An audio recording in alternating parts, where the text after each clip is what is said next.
Salve, salve, ouvintes e ouvintes do podcast do lado esquerdo do Muros. Estamos de volta mais uma semana. Eu, Marcos Gorenstein e João Iragaia. Fala aí, João, tudo na boa? Fala, Marquinhos. Tudo indo, cara, tudo na boa, se preparando aqui para a festividade de Pêssar, que vai começar depois de amanhã, né? A gente tá gravando na quinta-feira de tarde. Na preparação, dessa vez vai ser na minha casa. Ó, Mas eu Páscoa curto judaica, né, João? É a Páscoa Páscoa Judaica judaica. para deixar o Gabriel Paciornik nervoso. Se é que ele tá escutando a gente lá do Canadá. A galera que não gosta. Mas tá bom, cara.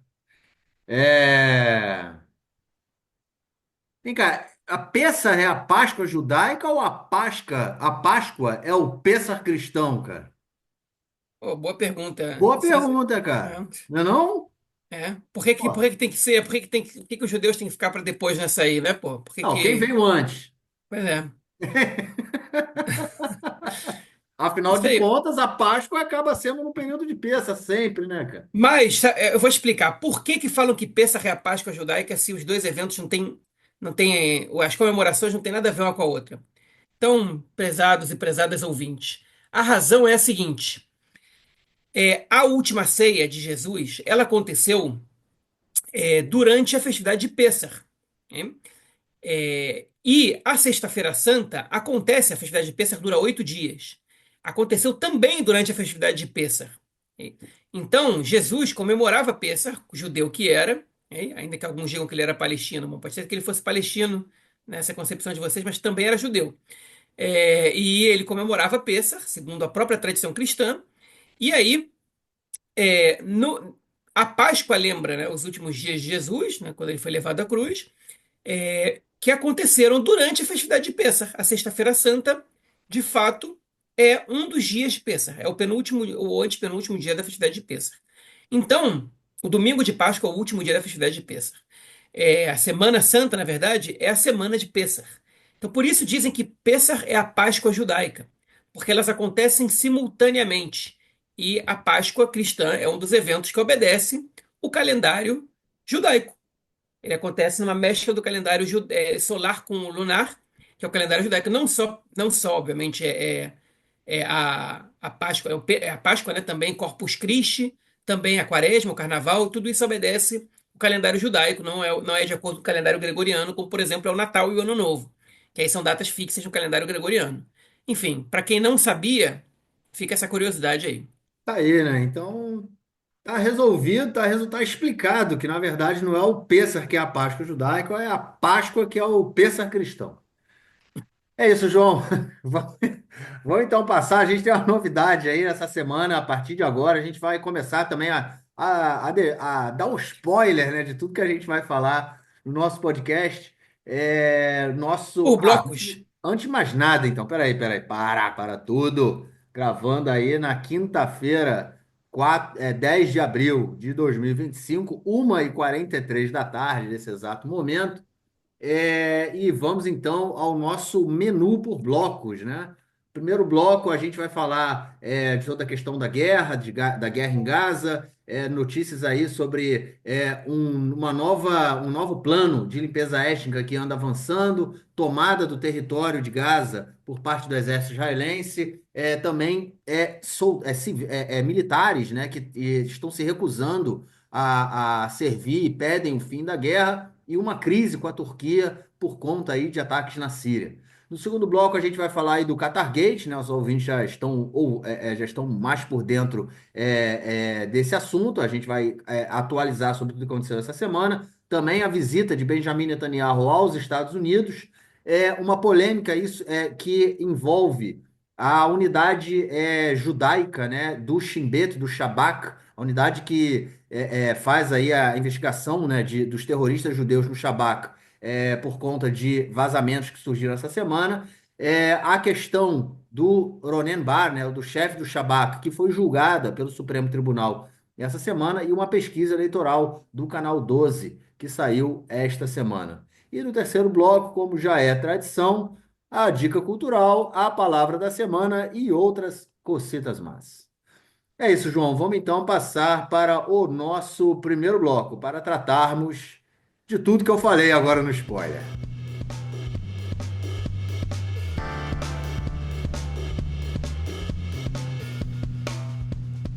Bom, gente, vamos começar pela guerra, então. Guerra em Gaza, essa semana, enfim, continua a barbárie, né? Já que ela foi legalizada. E no último período, desde o final do cessar-fogo, né? Há quase um mês já, né? A gente já tem, há mais de um mês, na verdade, né? A gente tem o avanço da barbárie total, mais de 1.000 pessoas, mais de 1.000 palestinos em Gaza já foram mortos. E na semana passada a gente teve mais um evento assustador que tomou conta aí, na verdade, tomou muito pouca conta do noticiário aqui, acabou saindo, mas como tudo que é relacionado à guerra e aos crimes cometidos pelo exército e por soldados na faixa de Gaza, a gente ouve falar muito pouco, mas foi uma coisa que surgiu e tomou muita atenção. A gente a gente comentou disso na semana passada. E essa semana a gente, depois de também de ter saído, né, um relatório no New York Times, as coisas começaram a ficar muito mais complicadas. Isso foi depois que um batalhão do Exército simplesmente massacrou 15 paramédicos, paramédicos e equipes de resgate, não eram só paramédicos, tinham também bombeiros de Gaza. Né? Começou com estavam andando, estavam viajando por Gaza para, enfim, trabalhar, né? Fazer o seu trabalho, resgatar pessoas e foram em uma emboscada. 15 paramédicos e pessoal da equipe de resgate foram mortos por soldados israelenses. É, os seus caminhões depois, né, foram enterrados junto com os corpos. Depois que os corpos foram encontrados, um deles, pelo menos, foi encontrado. A pessoa estava algemada, né, estava com as mãos atadas, ou seja, o cara foi executado. E somente duas pessoas, né, conseguiram sair vivas aí desse evento. Foram 17 vítimas e duas conseguiram sair vivas. O exército de início tinha negado, só que depois, quando outras equipes de resgate tiveram acesso, né, a essas pessoas, a esses corpos, na verdade, foi encontrado também o telefone celular de um deles e que esse cara tinha filmado todo o evento, tudo que aconteceu até ele ser morto. E as imagens o vídeo, na verdade, é assustador. Não porque a gente consiga ver alguma coisa, e aí fica um spoiler, né? É um spoiler não, né? Um aviso como é que chama? Um gatilho, né? Para quem quiser pular, pula aí alguns segundinhos, porque são 6 minutos de vídeo, 6, 7 minutos de vídeo. Eu ouvi, na verdade, né? A gente no início vê as ambulâncias andando, depois as ambulâncias param, e a gente ouve tiro, muito tiro por mais de 5 minutos e o paramédico, que era o dono do telefone, ele simplesmente faz. Ele começa a rezar, rezar, rezar, e depois eu lendo, né, eu fiquei sabendo que é a reza que os muçulmanos costumam fazer antes da morte. E esse foi o final dele. É simplesmente assustador. E aí, obviamente, isso teve alguma repercussão aqui, mas o exército continua dizendo que a coisa não é bem assim. Bom, João, nesse sentido aí que dos massacres é mais do mesmo e a reação do exército é mais do mesmo também, porque afinal de contas eles dizem que não acontece e quando as provas aparecem, eles dizem que vão investigar porque foi um erro e não era para ter acontecido.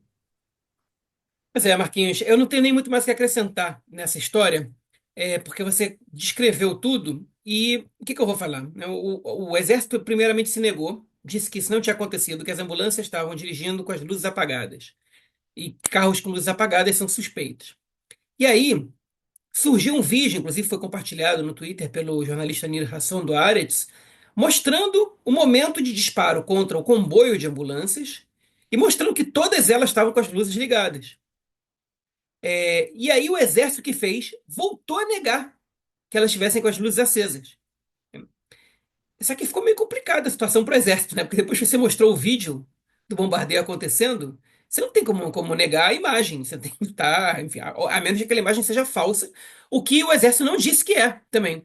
Ele podia dizer, essa imagem é falsa, e aí você tem que dizer, essa imagem é do lugar e do momento A, B, C ou D, porque o exército tem a obrigação de filmar todos os bombardeios que eles fazem ali justamente para as investigações posteriores que o exército tem que fazer sobre os próprios fatos. O chefe das Forças Armadas ordenou a abertura de um inquérito para investigar, para avaliar a situação. Mas a palavra das Forças Armadas de Israel é que nós não fizemos isso. O que nós fizemos foi outra coisa, nós bombardeamos um comboio com as luzes apagadas, que era suspeito. E a situação está muito feia. E não foi esse o único caso, né? Teve o caso do bombardeio na cozinha humanitária, teve o caso do bombardeio de uma barraca de jornalistas. A gente tem. Essa semana também, né? Mais jornalistas. Tá falando tudo dessa semana, não estou falando nada Sim. de 6 meses atrás, a gente está falando de coisas que aconteceram agora, né? Se são erros por incompetência, por má instrução ou por imperícia, imprudência, qualquer outra coisa do gênero, são erros demais que estão cometendo, que estão causando morte de civis e até, enfim, nenhum civil é mais importante que o outro, né? Mas é ainda mais dramático que esses civis sejam médicos e paramédicos, jornalistas, ou pessoas que estão fazendo comida para a população, porque a gente está falando justamente das pessoas que estão ajudando que as pessoas não morram e cobrindo os fatos para mostrar o que acontece lá. Então não tem civis mais importantes que outros, não tem. Mas se esses aí são alvos, isso mostra que o exército ele tá trabalhando de maneira que está matando pessoas que estão ajudando que os outros não morram, ou que deveriam estar. Você já está fazendo que mais gente morra, ainda indiretamente, e está matando quem tem que reportar os fatos, né? E isso é um negócio, enfim, que cai muito mal para o exército, é muito ruim, é muito difícil se defender de crimes de guerra quando as suas ações acabam por matar essas pessoas. E no caso, especialmente, do comboio, não era, não oferecia nenhum risco a Israel. O próprio exército, em nenhum momento disse que daquele lugar, daquelas ambulâncias, podia sair algum disparo, que elas pudessem deixar de ser território protegido, enfim, se elas levavam ali membros do Hamas, isso não dá prerrogativa de bombardeio, somente se daquele lugar aquele lugar se transforma num quartel-general, aí sim, segundo o direito internacional humanitário, no site da Cruz Vermelha está tudo isso, aí você isso transforma aquele lugar num lugar passível de bombardeio, mas não era o caso, e o próprio exército não alegou que esse era o caso. Então é uma situação muito complicada, muito ruim. E quando a gente fala que a guerra volta e esse tipo de coisa acontece, se a gente supor que o exército não tinha como intenção matar essas pessoas, hum, já é terrível. Já é terrível. E num sentido, assim, terrível num grau por 1 milhão. Porque olha só as pessoas que estão morrendo. E aí, se o exército tem a intenção, aí é pior ainda, né? Pois é, é assustador, né, cara? Se a gente for levar em consideração todos esses aí, eu estou colocando entre aspas, né, para quem está vendo no YouTube, consegue ver, para quem está ouvindo, não, né? A quantidade de erros, né, entre aspas, que o Exército cometeu ao longo desse ano e meio, né? Lembrando aí que há 3 dias atrás completamos um ano e meio de guerra. Então, é muito erro junto. É o pessoal da cozinha humanitária, são jornalistas, são médicos sendo presos e mortos, são hospitais sendo atacados por erro, são bombas que caem em campos de refugiados por erro. Ah, é muito erro, amigo. Então, não é erro, né? Mostra que não é erro. E eu acho que a prova de que não é erro é o seguinte: depois que esse comboio foi massacrado, eles chamaram, o exército trouxe as pessoas, outras equipes de resgate só tiveram acesso a essas equipes aí, as equipes massacradas, 5 dias depois do evento, ok? Para além disso, o exército mandou trazer um bulldozer, cavou uma cova, né? Foi mal aí, mas enfim, fez o buraco e não só colocou os corpos, como colocou as ambulâncias e o caminhão do bombeiro. A parada foi pensada. É uma coisa absurda. É absurdo. Eles tentaram, de toda forma, apagar as evidências do massacre. Isso é assustador. Isso é incabível, é inconcebível. Enfim, cara. Esse foi mais um evento aí, quando aconteceu essa semana, e eu vi o vídeo, cara, do cara rezando pela vida, ou pela morte, ou pelo que vem depois da morte. Eu simplesmente, enfim, não consegui mais, cara. Me deu, foi como, enfim, não quero nem continuar. Vamos para a próxima, João. Limpeza étnica. Só melhora, né? Só melhora a situação. Vamos para a próxima. Limpeza étnica. A limpeza étnica, como estava acontecendo, como vinha acontecendo um processo, né, no norte da faixa de Gaza, antes, do cessar-fogo. Agora, com a volta da guerra, essa limpeza étnica volta a estar em pauta, isso porque o governo volta a aplicar o chamado Plano dos Generais, né, que é um plano que visa tomar parte da faixa de Gaza como forma de pressionar o Hamas a devolver os reféns. E talvez, caso o Hamas devolva os reféns, talvez esses espaços, né, que estão sendo agora controlados pelo exército de Israel sejam devolvidos ou não, ninguém sabe. Né? Eu comentei isso no último episódio. Um general da reserva, inclusive, falando: a gente tem que fazer isso, essa deve ser a política, e a gente depois pensa se devolve os territórios ou não. O que a gente tem hoje é o seguinte: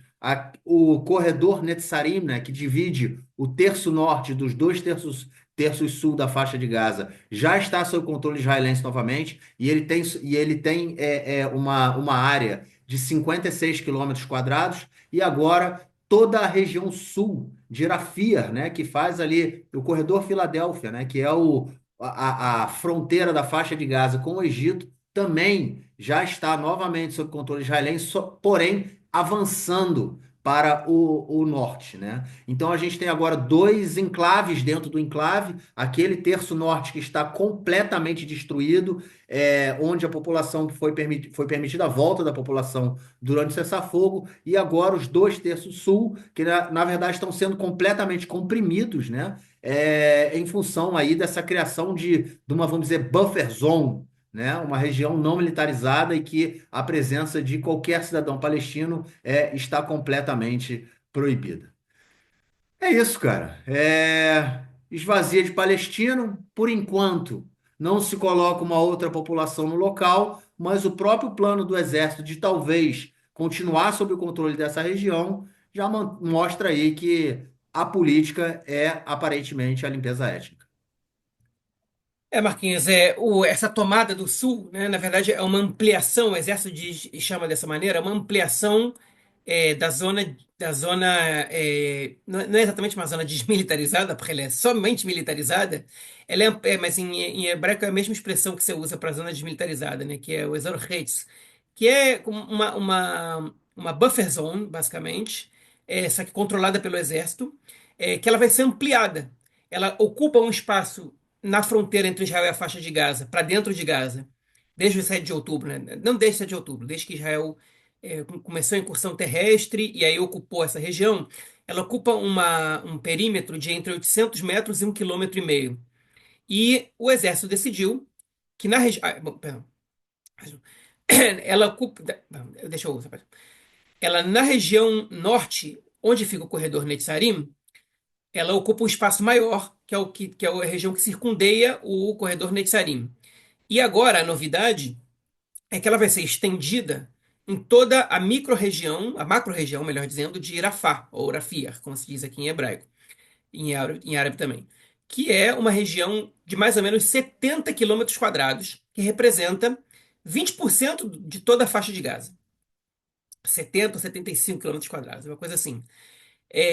Os moradores já foram afastados, já foram ordenados que deixassem suas casas, ou, em outras palavras, expulsos dali. Há ainda uma baixíssima quantidade de pessoas que optou por permanecer ali, que resistiu e decidiu ficar ali. Aparentemente, o exército não vai aceitar a permanência dessas pessoas e vai removê-los à força desse lugar e está trabalhando para transformar essa região numa região totalmente desabitada, na destruição dos praticamente últimos edifícios da região, para que possa concretizar a tarefa de tornar a região inabitada e, portanto, ocupada ali, e uma região com um perímetro bem maior, ocupada pelo exército, que, segundo o argumento, segundo afirma as Forças Armadas de Israel, impede que o Hamas estabeleça qualquer contato com a fronteira egípcia e, portanto, não podem traficar nada, nem arma, nem alimentos, nem eletricidade, nem reféns, nem nada disso, nem fugir, nem escapar.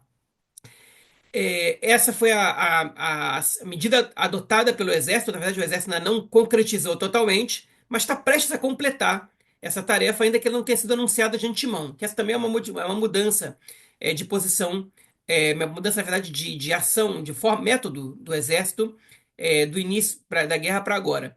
No momento atual, o exército toma essas medidas sem consultar, perdão, o exército toma essas medidas sem anunciar previamente. Simplesmente vai fazendo e quando está praticamente feito, eles dizem, vamos fazer isso, né? E aí concretizam em muito pouco tempo. Essa não é uma ação muito popular entre os soldados. Segundo uma reportagem que saiu hoje no jornal Haaretz, tem muitos comandantes que estão se queixando daquilo, estão dizendo que não conseguem entender a razão pela qual eles estão fazendo uma ocupação num espaço tão longo.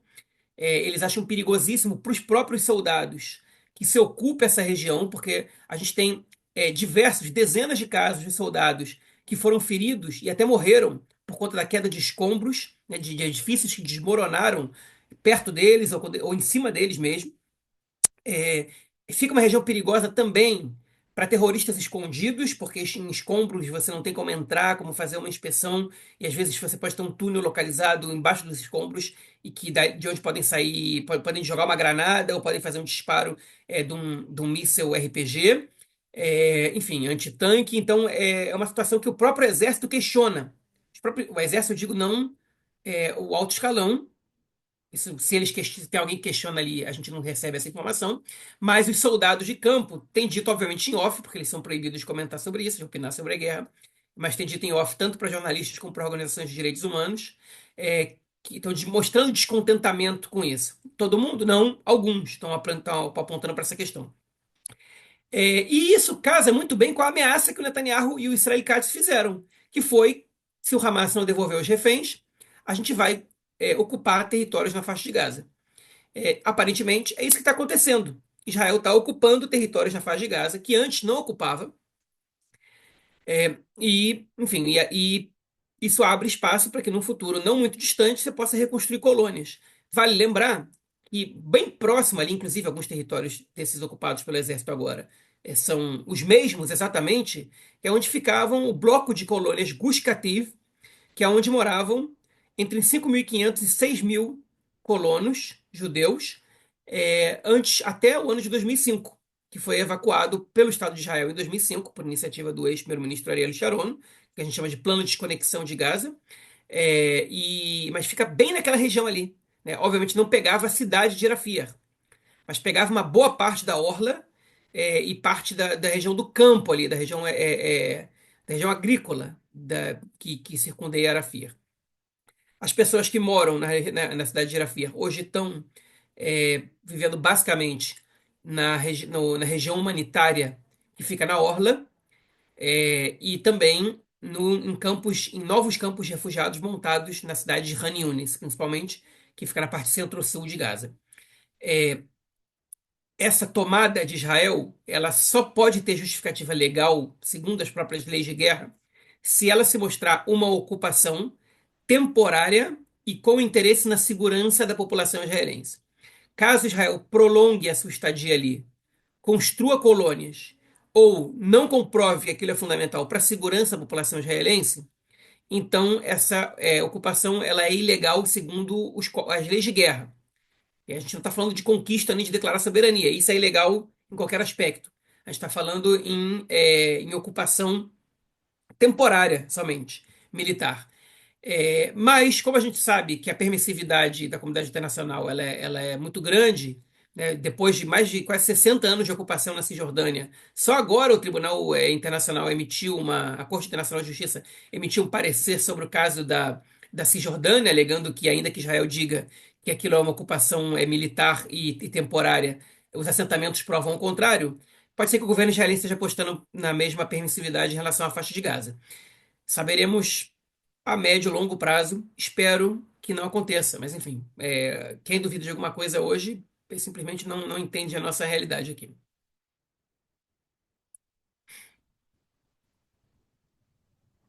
É, mais uma vez, a gente fica sem palavras para comentar, né? Sem palavras. Eu acho que isso tudo que a gente está vendo agora faz parte também de uma nova conjuntura na política mundial, onde a gente vê completamente. a guerra ela está em segundo plano, né? Numa etapa da guerra, na etapa inicial, vamos dizer assim, até mais ou menos, acho que até a entrada do Trump, aí teve aí o cessar-fogo, a guerra ela tinha um espaço muito grande, né? No cenário internacional. E agora ele entrou em segundo plano completamente, né? A gente ouve, hoje em dia está ouvindo muito mais falar das loucuras do novo presidente americano, né, do que é a guerra em si. Então a gente tem visto também uma Europa completamente amedrontada em função de tudo que está acontecendo, todas as transformações acontecendo, é, a Síria, né, numa loucura total. Enfim, os ataques dos Houthis, a gente comenta disso mais para frente também, então, diminuíram completamente, né? A gente está vendo. Hoje, na verdade, eu acho que a última vez que a gente teve sirene aqui em Israel, por conta de ataque de mísseis dos Houthis, foi há 2 semanas atrás, que eu estava até chegando em casa para gravar o podcast e tive que parar o carro no meio da rua aqui na cidade, na pacata Modi'in, para correr para o bunker, né? É, e aí o que aconteceu desde então houve tentativas de mísseis, né? Só que os mísseis ou foram derrubados no caminho e não chegou nem a ter a sirene aqui, ou caíram. A gente tem visto ataques massivos americanos no Iêmen. Para além disso, né? Essa semana a gente também teve informação, a gente vai falar disso mais rapidamente, mais para frente, né? Das conversas do Irã com os Estados Unidos sobre o acordo nuclear, né? E obviamente isso tem implicação direta aí de como os Houthis vão continuar mandando míssil para cá, porque afinal de contas eles são proxies iranianos, né? Então mudou completamente a figura da guerra. E Israel está sentindo, o governo israelense está sentindo muito mais à vontade para avançar com esses planos piromaníacos, né? Então a gente está vendo, que para quem quiser, acompanha aí no site da organização da ONU, né? Tem o site da OSHA, procura aí OSHA, que vocês vão achar e vocês veem um mapa do que está acontecendo hoje na faixa de Gaza. É assim, assustador. A população palestina vem sendo comprimida e sufocada, né? Ou seja, se a gente já tinha antes da guerra o local mais populoso da guerra, hoje então, enfim, cara, a probabilidade que aumente o número de mortes por causa de condição sanitária, por causa de doença, por causa da fome, que ainda não está entrando ajuda humanitária na faixa de Gaza. Enfim, cara, e aí as pessoas ainda cismam em dizer que não é proposital e não é um genocídio. É, é isso, João. Vamos para a próxima. Vamos para a próxima para falar justamente de oficiais e soldados da Força Aérea Israelense que essa semana assinaram um documento dizendo que não querem mais servir, que não vão servir, né? Oficiais da reserva, né? Que não vão mais servir na Força Aérea. E pedindo também o fim da guerra. Eles entendem que já deu o que tinha que dar e não querem mais enfim, por diversos motivos, né, dar a sua contribuição aí, obrigatória, na verdade, que são obrigados, né, como oficiais. E o Exército falou, a Força Aérea falou que ia afastá-los, alguns deles voltaram atrás, mas muito poucos. Então, a galera está realmente decidida a não continuar com o que vem sendo feito na faixa de Gaza. Pois foram mais de 1.000 pilotos e ex-pilotos que publicaram uma carta muito honesta, que está dizendo que a continuação da guerra ela atende a objetivos políticos, ela coloca em risco as vidas dos reféns, dos soldados e de pessoas inocentes. Ou seja, foi uma carta que lembrou os palestinos, o que não é Muvan Me'elav, como se diz em hebraico, né? O que não é óbvio numa manifestação partindo de israelenses, que estão tão desconectados da realidade dos palestinos e da empatia perante os palestinos, principalmente depois de 7 de outubro. Então, essa carta já tem esse elemento que é um diferencial em relação a outra. A outras, né? No caso, outros tipos de manifestações de pessoas que são contra a guerra ou que são a favor do fim da guerra. Esses pilotos e ex-pilotos, eles estão então dizendo, basicamente, que querem que a guerra acabe. Mas eles, vejam bem, eles não disseram nós nos recusamos a servir. Eles disseram: nós queremos que a guerra acabe. São mais de 1.000 pessoas que assinaram. E foi um documento corajoso, um documento importante que saiu aí com muita adesão. E aí, o chefe das Forças Armadas, o Eyal Zamir, e o comandante da Aeronáutica, cujo nome eu não me lembro, que também é outro general, pegaram a carta e começaram a telefonar para as pessoas dizendo o seguinte: olha, se você não retirar a sua assinatura, não eles pessoalmente, né, eles ordenaram que o exército fizesse isso, se você não retirar a sua assinatura, você vai ser afastado do serviço militar, seja como reservista ou com nativa. Eles primeiro alegaram que a maioria das pessoas que assinaram a carta já não estavam mais ativos como reservistas, né? Que eram pessoas que já tinham deixado de fazer o serviço militar, na imensa maioria das vezes, por conta da idade. Vocês estão falando aí de um grupo mais envelhecido, acima dos 54 anos, que é quando é a idade máxima que você tem para ser reservista. É, mas eles não disseram quantos. E piloto não é uma coisa que tem pra caramba. Piloto tem pouquíssimos. Acho que aqui em Israel, o número de 170 mil soldados na ativa. E pilotos representam um número muito pequeno. Se eu não me engano, a gente tem pouco mais de 1.000 pilotos ao todo. Marquinhos deve estar procurando isso agora no Google para completar a informação, né? E se a gente tem aí, vamos supor que 3/4 sejam de pilotos, de reservistas, de ex-reservistas, né, que já não servem mais, você está falando de 250 pilotos que assinaram então na ativa, de alguma maneira, na ativa como reservistas, né? Na ativa, o soldado não pode assinar uma carta dessa, porque a carreira dele é de militar. Mas tem 250 reservistas que assinaram isso, é muita gente. Porque os reservistas, eles não são o tipo de soldado reservista normal em Israel, que é convocado eventualmente uma vez por ano. Os pilotos reservistas, eles são convocados uma vez por semana, para ficar o dia inteiro pilotando. E quando tem guerra, eles estão o tempo inteiro servindo. Isso é muita gente, se são 250. Se forem 100, já é muita gente. Se 10% só forem pilotos que estão ainda na prática, já é muita gente.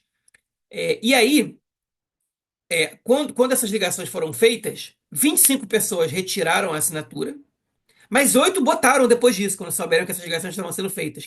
Eu nem ia assinar, mas só do exército tá afastando pessoas que se manifestam politicamente, eu vou assinar essa carta também. E aí o exército decidiu afastar todos os pilotos que assinaram essa carta do serviço. Foi uma decisão tomada hoje, ainda não foi colocada em prática, mas a informação já está rolando pela imprensa, por todos os veículos de comunicação. Ou seja, o exército israelense, ele pode considerar ilegítimo até, mas não é ilegal, essa posição dos pilotos de se manifestarem contra a guerra. Eles podem considerar que a guerra vai trazer mais mortes. O próprio exército respondeu: não, a pressão militar é pelo contrário, ela é importante para trazer de volta os reféns. Eles não se referiram aos soldados que vão morrer, nem aos inocentes palestinos, muito menos, obviamente, ao fato da guerra estar atendendo a interesses políticos, porque esse o exército reconhece isso. Então, obviamente, eles vão perder toda a legitimidade perante a sociedade. E se eles dizem que isso não acontece, é chover no molhado, porque obviamente que o exército não pode compactuar com isso. Mas, enfim, eles se referiram só à questão dos reféns aí, enfim, decidiram afastar todos esses pilotos que assinaram essa carta do serviço. Isso vai dar um rebuliço danado. Eu não sei de quantas pessoas a gente está falando. Pode ser que eles digam isso e no final das contas vão afastar 15 pessoas e para mandar um recado. Enfim, a gente não tem ideia do que isso pode significar, mas se eles realmente forem afastar todos, e esse número for significativo, o exército vai ter um problema. E isso também pode gerar que outras unidades, que outros militares da reserva tomem a mesma decisão e escrevam cartas semelhantes. E o que o exército vai fazer? Vai afastar metade dos reservistas? O exército tem condição de fazer isso? O exército sabe que se amanhã o Irã atacar Israel, essas pessoas que estão afastadas, se o exército convocar, elas vão ser convocadas, né? O exército precisa desses reservistas agora, para as funções que eles têm. Que, ainda que o Netanyahu repita incessantemente que estamos numa guerra em 7 frentes e blá blá blá blá blá, a gente sabe que na prática o exército está atuando em Gaza, na Cisjordânia, um pouquinho no Líbano, um pouquinho na Síria e acabou. E acabou. Vez ou outra, e nem acontece há bastante tempo, fazem um bombardeio no Iêmen, né? Mas basicamente, normalmente usam drones para isso, né? Não precisa nem de grande, não precisa de forças militares, mas não tem essas uma guerra em 4 frentes. Com o Líbano tem cessar-fogo, com a Síria Só Israel ataca, a Síria não ataca de volta. Então não é exatamente uma guerra que aconteceu nesses dois lados. Na Cisjordânia e em Gaza tem um grande número de soldados, mas entre nós, você não precisa de uma grande quantidade de reservistas para isso. Mas sabe, se quando precisar, essas pessoas vão atender ao chamado. A questão é que agora não está precisando. E se esse número for muito alto, o exército vai ter dificuldade até mesmo de realizar as suas tarefas cotidianas sem reservistas, né? Ou vai cansar muito os reservistas que estão atendendo ao chamado. E a gente sabe que tem cada vez mais reservistas que não estão atendendo, que estão se recusando a servir. Todo mundo está entendendo. Eu achei, há pouco tempo atrás, minhas redes sociais me lembraram de uma postagem que eu fiz em novembro de 2023, mostrando que a maioria da população israelense era a favor da guerra naquele momento. Não queriam cessar fogo. E é impossível, inconcebível a gente pensar numa situação atual hoje. Eu estava tentando lembrar quantos meses a gente já tem a informação de que a maioria da população israelense quer um cessar-fogo a qualquer custo, né? Pode deixar o Hamas vivo ali. Agora, essa semana mesmo, essa pesquisa do Canal 12, que reiterou a informação que a gente sempre publica aqui. 70% da população israelense quer o fim da guerra com a volta dos reféns. Acha que essa é a melhor opção para agora. As pessoas sabem que essa é uma guerra que voltou por pretensões políticas do Netanyahu, e se o exército resolver comprar briga com os reservistas, a chance deles serem perdendo é muito grande. A questão é se o exército acha que eles conseguem se virar com poucos reservistas ou não. E a segunda questão é o tamanho da crise social que esse caso pode causar no país. Mas aí, enfim, tudo vai ficar no terreno da especulação até que aconteça, né? Porque você, de repente, criando um cenário no qual você, por exemplo, provoca metade dos reservistas a dizer nós não vamos mais servir, é uma crise sem igual em Israel, uma crise que nunca aconteceu antes. É uma situação inédita para o país. E eu não recomendaria o chefe das Forças Armadas bater de frente com a população civil nesse momento. Porque a população civil não está muito do lado dessa guerra atual. E ainda que a avaliação do Exército ela seja positiva, né, ela tem uma pontuação alta, ela tem essa pontuação partindo do princípio que o Exército somos todos nós. No momento que o Exército não for mais todos nós, seja que muitos reservistas disserem eu não vou mais para isso, porque o Exército está compactuando com objetivos escusos, e isso está muito próximo de acontecer, já está acontecendo, na verdade, está muito próximo de acontecer em número maior, a avaliação do exército social ela vai cair. E isso vai representar um problema para as próprias Forças Armadas. Talvez seja isso que o governo quer. Agora, o chefe das Forças Armadas ele tem que pensar: eu estou aqui para atender, para fazer o que o governo quer ou para fazer o que é melhor para o país? Né? Ele é chefe de uma instituição burocrática, ele não é um líder político. Ele tem que trabalhar pelo que a nação precisa, não pelo que o governo precisa. A pergunta é se alguém que foi nomeado pelo governo Netanyahu vai fazer isso ou não. E isso a gente só vai saber no futuro próximo. Pois é, tá aí. Vamos que vamos. Vamos para a próxima. Crise, crise, João. Crise com a Turquia. Isso aí.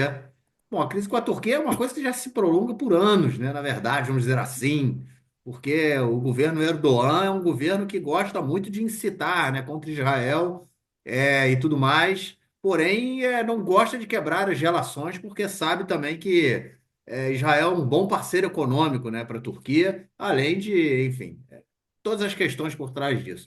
Mas, enfim. A Turquia tem um papel fundamental em tudo que aconteceu na Síria aí no último período, na queda do governo Assad. A Turquia deu força, deu armamento, deu tudo que podia dar, né, oferecer aí para o atual governo sírio. E Israel continua fazendo o que quer ali na Síria, né, jogando, destruindo as bases militares, destruindo regiões, né, não regiões, mas enfim, como é que chama? Locais onde são armazenadas armas químicas. Tem hoje uma grande, enfim, é uma região grande, né, para os nossos termos aqui de Israel, que tudo é pequeno, mas é uma região grande que está sob controle do exército israelense, ali no Golã, né, na região do Síria do Golã e tudo mais, que inclusive, só abrindo um parênteses aí, esse final agora, nas festividades de Pessa, vai ter. É surreal. vai ter gente fazendo turismo para tomar banho de rio, né? Tem turismo organizado já para mais territórios ocupados por Israel dentro da Síria. Ou seja, Israel vem ali colocando em xeque, né, tudo o que o governo sírio pode fazer, a força do governo sírio, e isso está gerando um sério problema com a Síria, com a Turquia, que a Turquia não quer isso, não quer que isto aconteça. Mas é isso, João. A gente tem aí, durante o governo Assad, a gente tinha a presença da Rússia na região. A Rússia permitia que Israel tivesse ali total liberdade para fazer o que achava que devia fazer, só que agora com a Síria, com a Turquia, desculpe, é um tanto quanto diferente.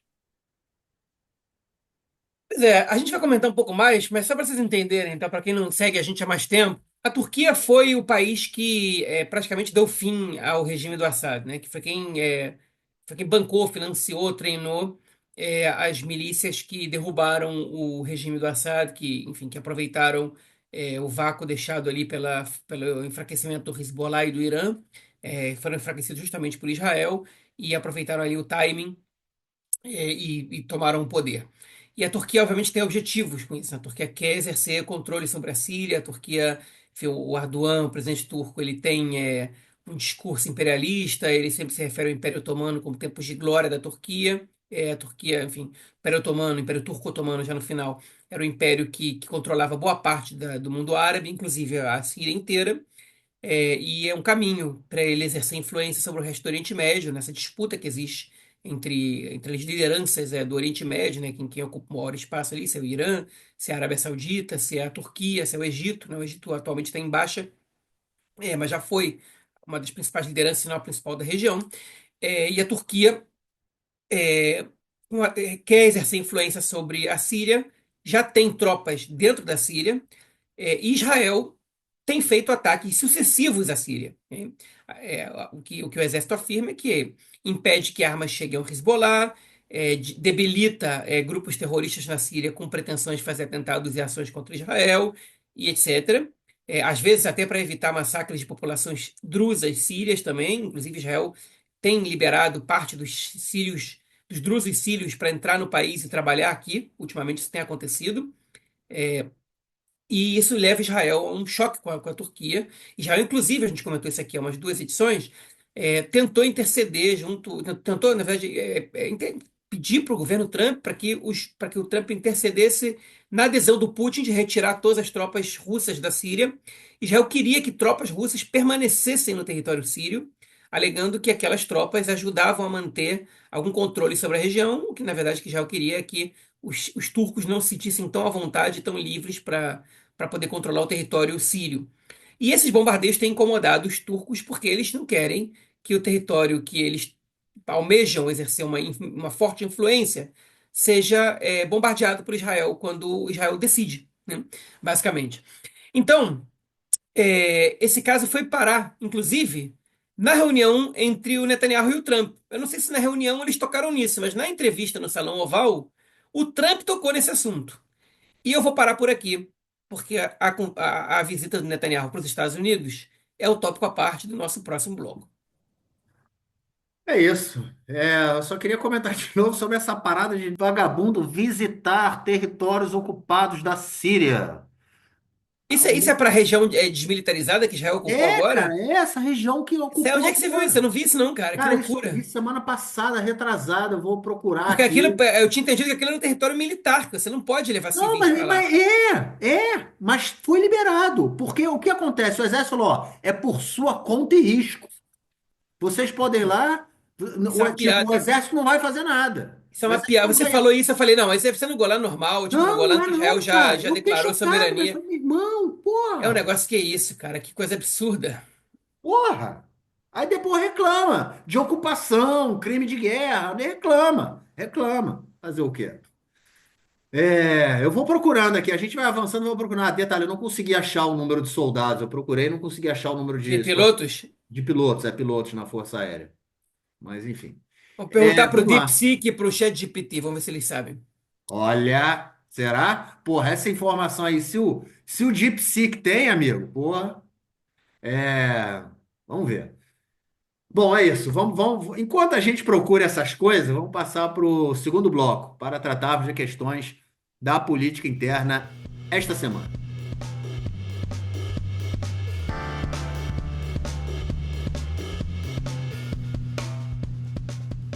Bom, João, vamos começar pelo Qatargate. Qatargate aí, o caso, né, que está tomando conta dos noticiários, tomando conta de muita coisa, porque, enfim, conforme as coisas forem andando, a gente vai ter mais informações, obviamente, até porque tudo está sendo mantido em sigilo, mas aparentemente, ao que tudo indica, as Aí, pessoas ó. podem ser processadas por crime à pátria, né? Crime à pátria.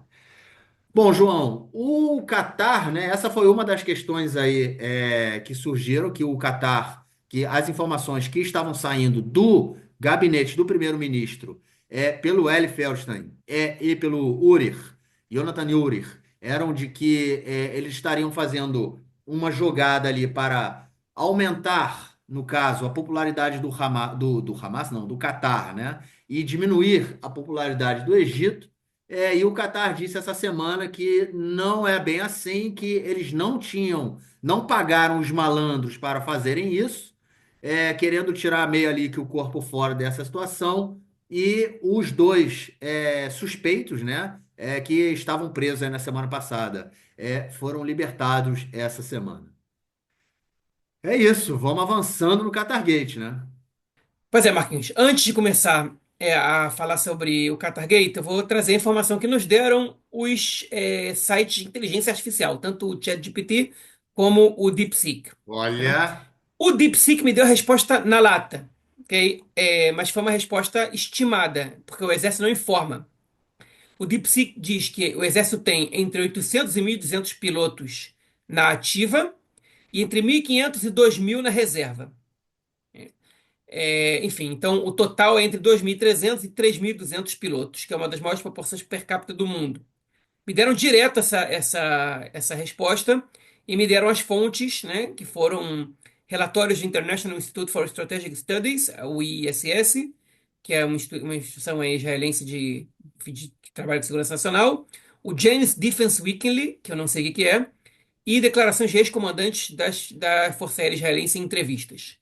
É, o ChatGPT, eu perguntei primeiro em português. E aí eles me deram uma informação que eles não sabem quantos. Que eles estimavam que tem mais ou menos 800. E as fontes deles eram Wikipédia e uma reportagem do O Globo. Eu falei, pô, não pode ser que eu pergunto pro ChatGPT e eles me trazem a informação da imprensa brasileira. Aí eu perguntei em inglês. Aí eles me trouxeram uma outra informação imprecisa, com fontes em inglês. E eu perguntei em hebraico. E em hebraico a resposta veio um pouquinho mais concreta. Então, de acordo com uma fonte, eles não dizem qual foi, é, em outubro de 2024, havia cerca de 1.500 pilotos ativos nas Forças de Defesa de Israel, que incluem os de aviões de combate, helicópteros e etc. Né? Agora, me diz que essa informação não é corroborada por, é, por, por fontes oficiais, né? Ou seja, Israel não avisa. A fonte deles, ela se chama Aero Kameimad, que é um blog, né? Basicamente. Então, olha, a julgar por essa resposta, o DeepSeek me deu uma resposta muito mais concreta, usando fontes mais confiáveis. Ponto para o DeepSeek aí. Fechando esse parênteses, falemos do Qatargate. Interessante, né? Será que, se a gente perguntar do Qatargate, será que eles vão consultar o lado esquerdo do muro para dar resposta no chat GPT? Porque eles só consultam informações em português, não tem tanta gente que ó, escreve sobre isso em português. A gente tem um ó. artigo publicado perguntando o que é o Qatargate. Pode ser que eles consultem o nosso artigo, quem sabe. Vou até fazer o teste, mas depois. Faça o teste, ouvinte. Faça o teste você Nossa, também. Sei lá, pergunta para eles se eles conhecem o do lado esquerdo do muro. Vamos ver o que eles vão achar. Enfim, voltando ao Qatargate, que é o assunto agora. Desculpe pela digressão, queridos ou prezados ouvintes. Olha, o Qatargate essa semana teve pouca novidade. Vale lembrar que as investigações elas ocorrem em segredo de justiça. Mas gradualmente, paulatinamente, os juízes vão divulgando a conta-gotas algumas coisas. por exemplo, os suspeitos que estavam em prisão preventiva, eles tiveram a prisão revogada, puderam. Na verdade, não foi revogada. Eles agora têm prisão domiciliar, mas puderam voltar em suas casas e estão proibidos de se comunicar entre si e, por exemplo, com o Netanyahu também. O que é muito curioso, porque o advogado do Urir, do Yonatan Urir, que é um dos assessores do Netanyahu investigado, é o mesmo advogado do Netanyahu. Então, ele não pode se comunicar com o Netanyahu, mas o advogado é o mesmo. Então, o advogado dele pode se comunicar com o advogado do Netanyahu, basicamente. Então, isso é uma situação complicada, ainda que a ordem tenha dito que ele não podia fazer os dois, ele está fazendo ainda. Né? Bom, eles foram colocados numa cariação. O, Parece que o Federstein, o advogado do Federstein, que não é o mesmo do Netanyahu, está usando uma estratégia para jogar a responsabilidade em cima do Urir. O Federstein acusa o Urir de estar mentindo. Na acareação, o Urir desabou a chorar e o Federstein gritou com ele, chamou ele de mentiroso. No dia seguinte, o Urir foi dar um depoimento e desmaiou. Ele tá muito nervoso. E aparentemente, o que a polícia está tentando fazer é arrancar do Urir uma delação premiada. Agora, isso é uma coisa importante, tá? Por que que a polícia se interessa por uma delação premiada? Porque o objetivo da polícia é chegar no chefe da organização criminosa, se tem uma organização criminosa. É buscar a fonte, é buscar onde tudo começa. Então, se o Urir tiver informações que podem incriminar pessoas maiores do que ele pode atenuar a sua pena e entregar essas pessoas, e a polícia consegue desmembrar todo o esquema, prender os culpados e parar com o crime no meio. E, nesse caso, o receio que algumas pessoas têm, ou a esperança, depende para quem se pergunta, é que o Netanyahu esteja envolvido no caso. Porque se ele for o chefe desse esquema, eu não consigo entender, não consigo ver pessoa maior do que o Netanyahu que possa estar envolvido nisso, mas pode ser que tenham pessoas maiores que o Uri, menores que o Netanyahu, e o Netanyahu pode ser que não esteja envolvido no caso. Pelo menos de forma direta, né? O Netanyahu ele pode, enfim, na melhor das hipóteses para ele, esses absurdos aconteceram embaixo do seu nariz e ele não fez nada. Ele não sabia de nada. Essa é a melhor das hipóteses, o que já traz para a gente uma imagem de um líder que é, enfim, que é burlado pelos seus próprios assessores. E não foi um ou dois, não. Foram pelo menos quatro, segundo as investigações agora. Mas, enfim, essa é a situação que a gente vive agora. Para que isso aconteça, o Uri precisa trocar de advogado, porque o advogado dele não vai entregar outro cliente, que é mais importante que ele. Não, enfim, vai ser difícil que o Uri seja convencido pelo Haddad, que é o advogado dele, a fazer isso. Então, essa situação está em stand-by por enquanto. Duvido que o Uri vá fazer uma delação premiada, enquanto o advogado dele for o mesmo advogado que o Netanyahu. A menos, obviamente, que o Netanyahu não tenha nada a ver com a história e as pessoas que ele vai entregar também não tenham nada a ver com o Netanyahu e não prejudiquem ainda mais o governo Netanyahu. Agora, o que aconteceu de interessante essa semana? O Catar, no sábado à noite, preocupado com as informações que estão saindo aqui da investigação, né? Alegou que é mentira, que não tem, que nenhuma vez eles trabalharam para reduzir ou para danificar a imagem do Egito e reduzir o papel do Egito nas negociações pelo cessar-fogo.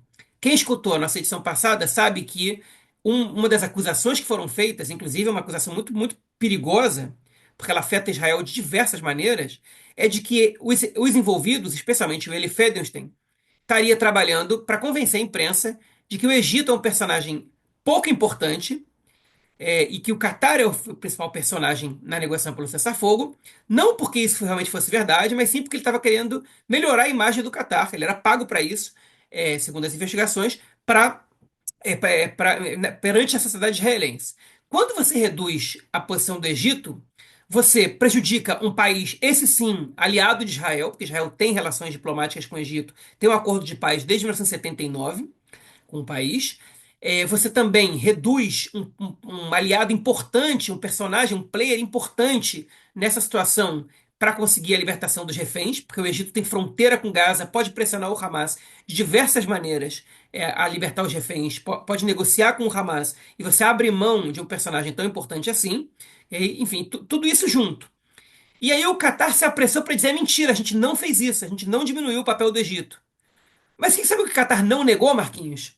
O Catar não negou que contratou essas pessoas para trabalhar pela imagem deles. Eles se apressaram para negar que eles tenham feito isso com relação ao Egito. Não, não, não. Não foi dessa maneira que a gente atuou.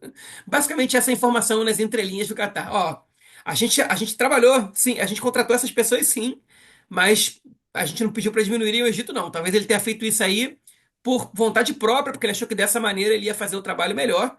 E aí é problema dele. O Catar não disse, não, nós contratamos os membros do gabinete do Netanyahu, as pessoas próximas do Netanyahu, para ajudar a gente nisso. Não, eles não disseram isso. Mas eles também não negaram. E quando você nega essa parte da informação, você dá a entender que a outra parte da informação pode ser verdade, né? Enfim, essa é a grande novidade do Qatargate essa semana. É pouco, né? Eu queria dar mais informações. Mas o que eu posso fazer? Botar um segredo de justiça aí. Eu imagino que seja por um bom motivo. Então, eu não diria para vocês, mesmo que eu soubesse de alguma coisa. Mas outra Uhum. vez, eu não sou jornalista, eu não dou furo de nada, eu não tenho fontes secretas aí para me dizer as coisas. A gente faz análises baseadas nas notícias que a gente consome, eu e o Marquinhos, né? A gente não produz notícia. O Qatar Gate é um pacote de bizarrices, né? Para começar, o advogado, que é o advogado do Netanyahu, que é o advogado de todo mundo, né? Ele não é só dessa galera envolvida no Qatar Gate, não. Porra, ele é advogado de vários caras Não, ele é advogado do comandante-geral da polícia também. também. Não, acho que agora ele largou, né? Ela acho que ele largou. Largou. O comandante demitiu ele, justamente ele pôde, porque o comandante foi proibido de estar a par, né, de algumas investigações, justamente por conta disso. E aí ele deixou, trocou de advogado. O que, na verdade, é uma parada muito bizarra, né? Porque ele troca de advogado e ele passa a ter informações de investigações que ele pode também, de alguma forma, arrumar uma série de problemas ali, de questões para impedir que essas investigações avancem, né? Enfim, é tudo muito obscuro, né? Dentro dessa galera aí. Então começa por isso aí. Tem a parada do cara tá suando frio, né? O Uri. O cara desmaiou, malandro. Para você ter desmaiado é porque tá sentindo ali que a água tá subindo, né? Tá ficando frio. E aí desmaia. E essa parada do Catar. Por quê? Porque quando surgiu o Qatargate, e as investigações, né, que foram divulgadas, que dois membros do gabinete do primeiro-ministro estavam sendo investigados, enfim, por esse caso, dentro desse caso, o que que o Netanyahu fez? Ele foi à televisão, ele foi às mídias e ao invés de falar, não à televisão, né, gravou um vídeo que foi divulgado e ao invés de falar, porra, dando apoio para o Shabak, para a polícia, para investigar isso, falar, não pode ser, investiga isso, não. O que que ele fez? Isso é mais um gol, mais uma tentativa de derrubar o governo da direita e não sei o que, não sei o que, não sei o que, incitando contra o Shabak, o Ronen Bar, no caso, né? Incitando, incitando, incitando. Agora, quando o Qatar fala, ó, na verdade, ele omite essa informação, né? Que ele, na verdade, realmente, né, ele não diz que ele não estava pagando essas pessoas, ou seja, ele diz, ó, contratei sim, mas não para fazer isso, ele coloca em xeque a própria narrativa do Netanyahu, que tentou dizer que é mentira. Não, não é mentira, Netanyahu. É verdade. A questão é, você sabia disso? Você estava a par dessa informação? Você sabia que dois membros do seu gabinete estavam passando informações para o país, para a mídia, para a população, que eram informações, na verdade, do Catar? Você sabia disso, Netanyahu? Isso agora você tem que responder também. Vamos para a próxima, João. Vamos para a próxima. Vazou essa semana conversas do chefe da unidade do Shabak, né, o Serviço Secreto de Segurança, é chamado Hativat Yehudit, né, que é a unidade do Shabak que ela investiga e monitora, na verdade, os terroristas judeus na Cisjordânia. É, Foram divulgados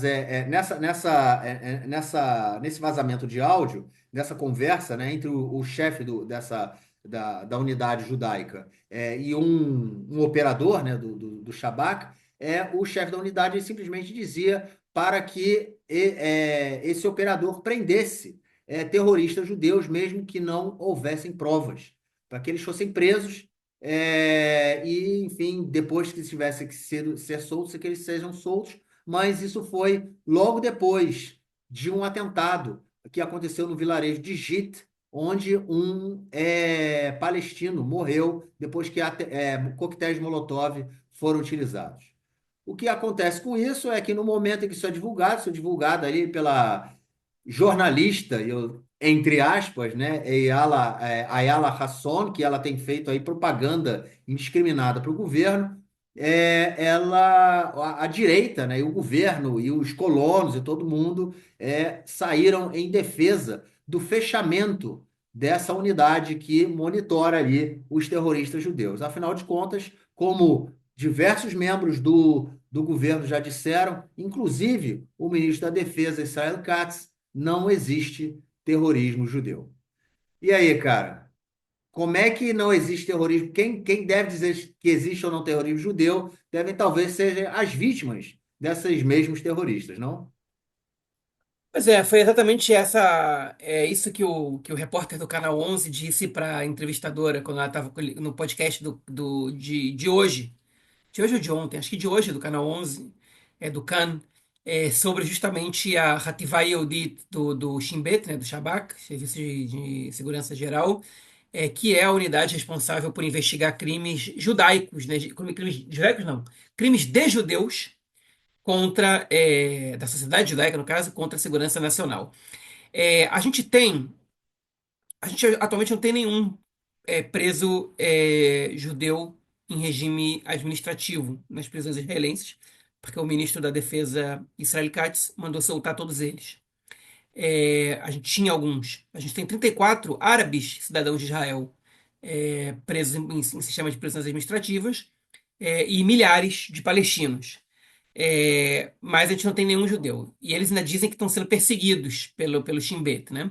Inclusive, teve gente que pregou pelo fim da unidade judaica do Shin Bet depois desse caso. Como você comentou, o Netanyahu aproveitou o caso para incitar contra o Ronen Bar, que é o chefe do Shin Bet, e também contra a conselheira jurídica do governo, Galit Bar Miara. Ele disse que os dois trabalham em conjunto para derrubar o governo e para prejudicar a base, e pelo Deep State, etc., lançando teorias de conspiração. O caso, ele não é um caso muito simpático, realmente. Eu não diria que ele é grave, porque o que teve de grave nesse caso não são os fatos. Porque é assim que atua o Shin Bet. O Shin Bet não precisa de provas para prender para a prisão administrativa. Ele precisa de informação da inteligência. A prisão administrativa não é legal. Ela é ilegal. Por isso que os grupos de direitos humanos lutam contra elas. As principais vítimas das prisões administrativas não são cidadãos israelenses e principalmente não são judeus. São palestinos. E o chefe da unidade judaica, ele quer prender mais pessoas com base nessas informações de inteligência, que são informações que você depois não tem como provar. Você prende as pessoas assim, você tem 30 dias para fazer ou as pessoas falarem, abrirem a boca e confessarem, ou você tem que encontrar as provas. Só que essas pessoas sabem muito bem esconder as provas. Enfim, eles são treinados para isso, né?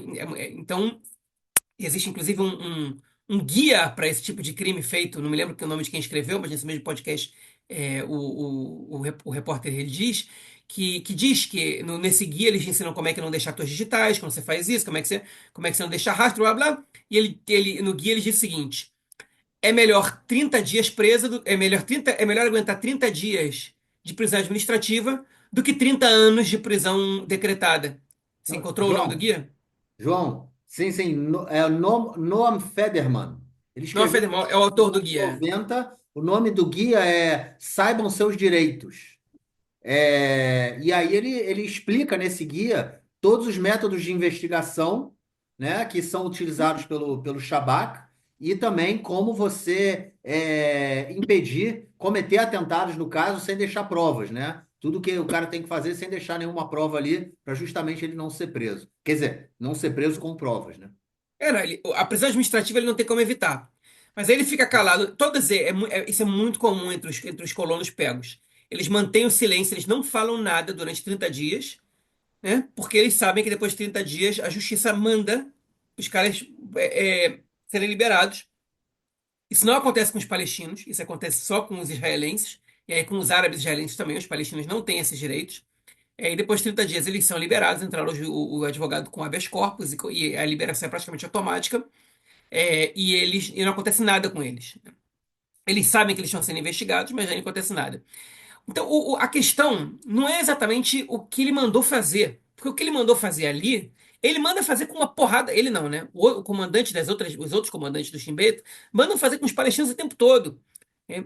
A questão foi como ele descreveu, a maneira como ele se referiu aos terroristas judeus, aos colonos violentos, como vocês quiserem chamar, que foi esses smocks, né? Smoke é um termo em Yiddish, Ok. que se usa muito em inglês também, né? Virou gíria em inglês em Nova York, smoke, em Los Angeles também, em lugares que tem muitos judeus, passou a ser gíria, que é esse tipo, esse idiota, né? Esse imbecil, esse referiu eles como smokes. Ele falou: não precisa de prova nenhuma, prende logo. E o cara da polícia fala: pera, mas como é que eu faço isso? Ele falou: você alega tal e tal e tal coisa. O que a gente quer é que o mínimo de pessoas que nem ele estejam espalhados pela rua. Traz os caras pra prisão e aqui a gente tenta arrancar deles que eles falem alguma coisa. Então, assim, foi uma gravação que obviamente foi divulgada com voz de pato, porque ele. A gente não pode saber a identidade desse cara, de ninguém do Shin Bet. A gente comentou isso aqui. A gente não pode saber a identidade de ninguém do Shin Bet, com exceção do chefe do Shin Bet, né, do número um lá, que hoje em dia é o Ronen Bar. É, e ela foi divulgada, a informação foi divulgada pela jornalista, entre aspas, Ayala Hasson, do canal 11, que é do canal público. Ela era do canal 13, o canal 11 contratou a Ayala Hasson, que um dia já foi jornalista, hoje ela é propagandista do governo.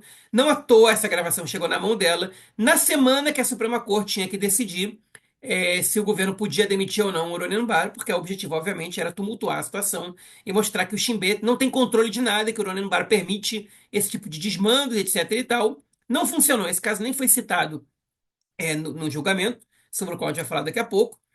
O chefe da Hativá Yehudit, né, da unidade judaica, ele renunciou ao seu cargo, ele se retirou, disse que ele vai se afastar. Na verdade, ele não renunciou, ele se afastou e pediu para que as investigações sejam feitas e se encontrarem alguma realmente ações dele que justifiquem que ele não esteja mais ali, ele renuncia. O Ronen Bar disse que as investigações vão acontecer. E no dia seguinte, Netanyahu já acusou o Ronen Bar de não estar fazendo investigação nenhuma. É óbvio que o Netanyahu não se deu o trabalho de investigar, ele só queria atacar o Ronen Bar, né? Ele disse que, olha só, justamente quando o Ronen Bar é o chefe do Shin Bet, isso acontece, olha no que eles estão transformando o Shin Bet, num grupo de perseguir pessoas da direita e prender pessoas ilegalmente. E aí usou a expressão: isso é um perigo para a democracia israelense. E o cinismo, ele não me causa graça, né? Ela não é tragicômica para mim. Isso é só trágico.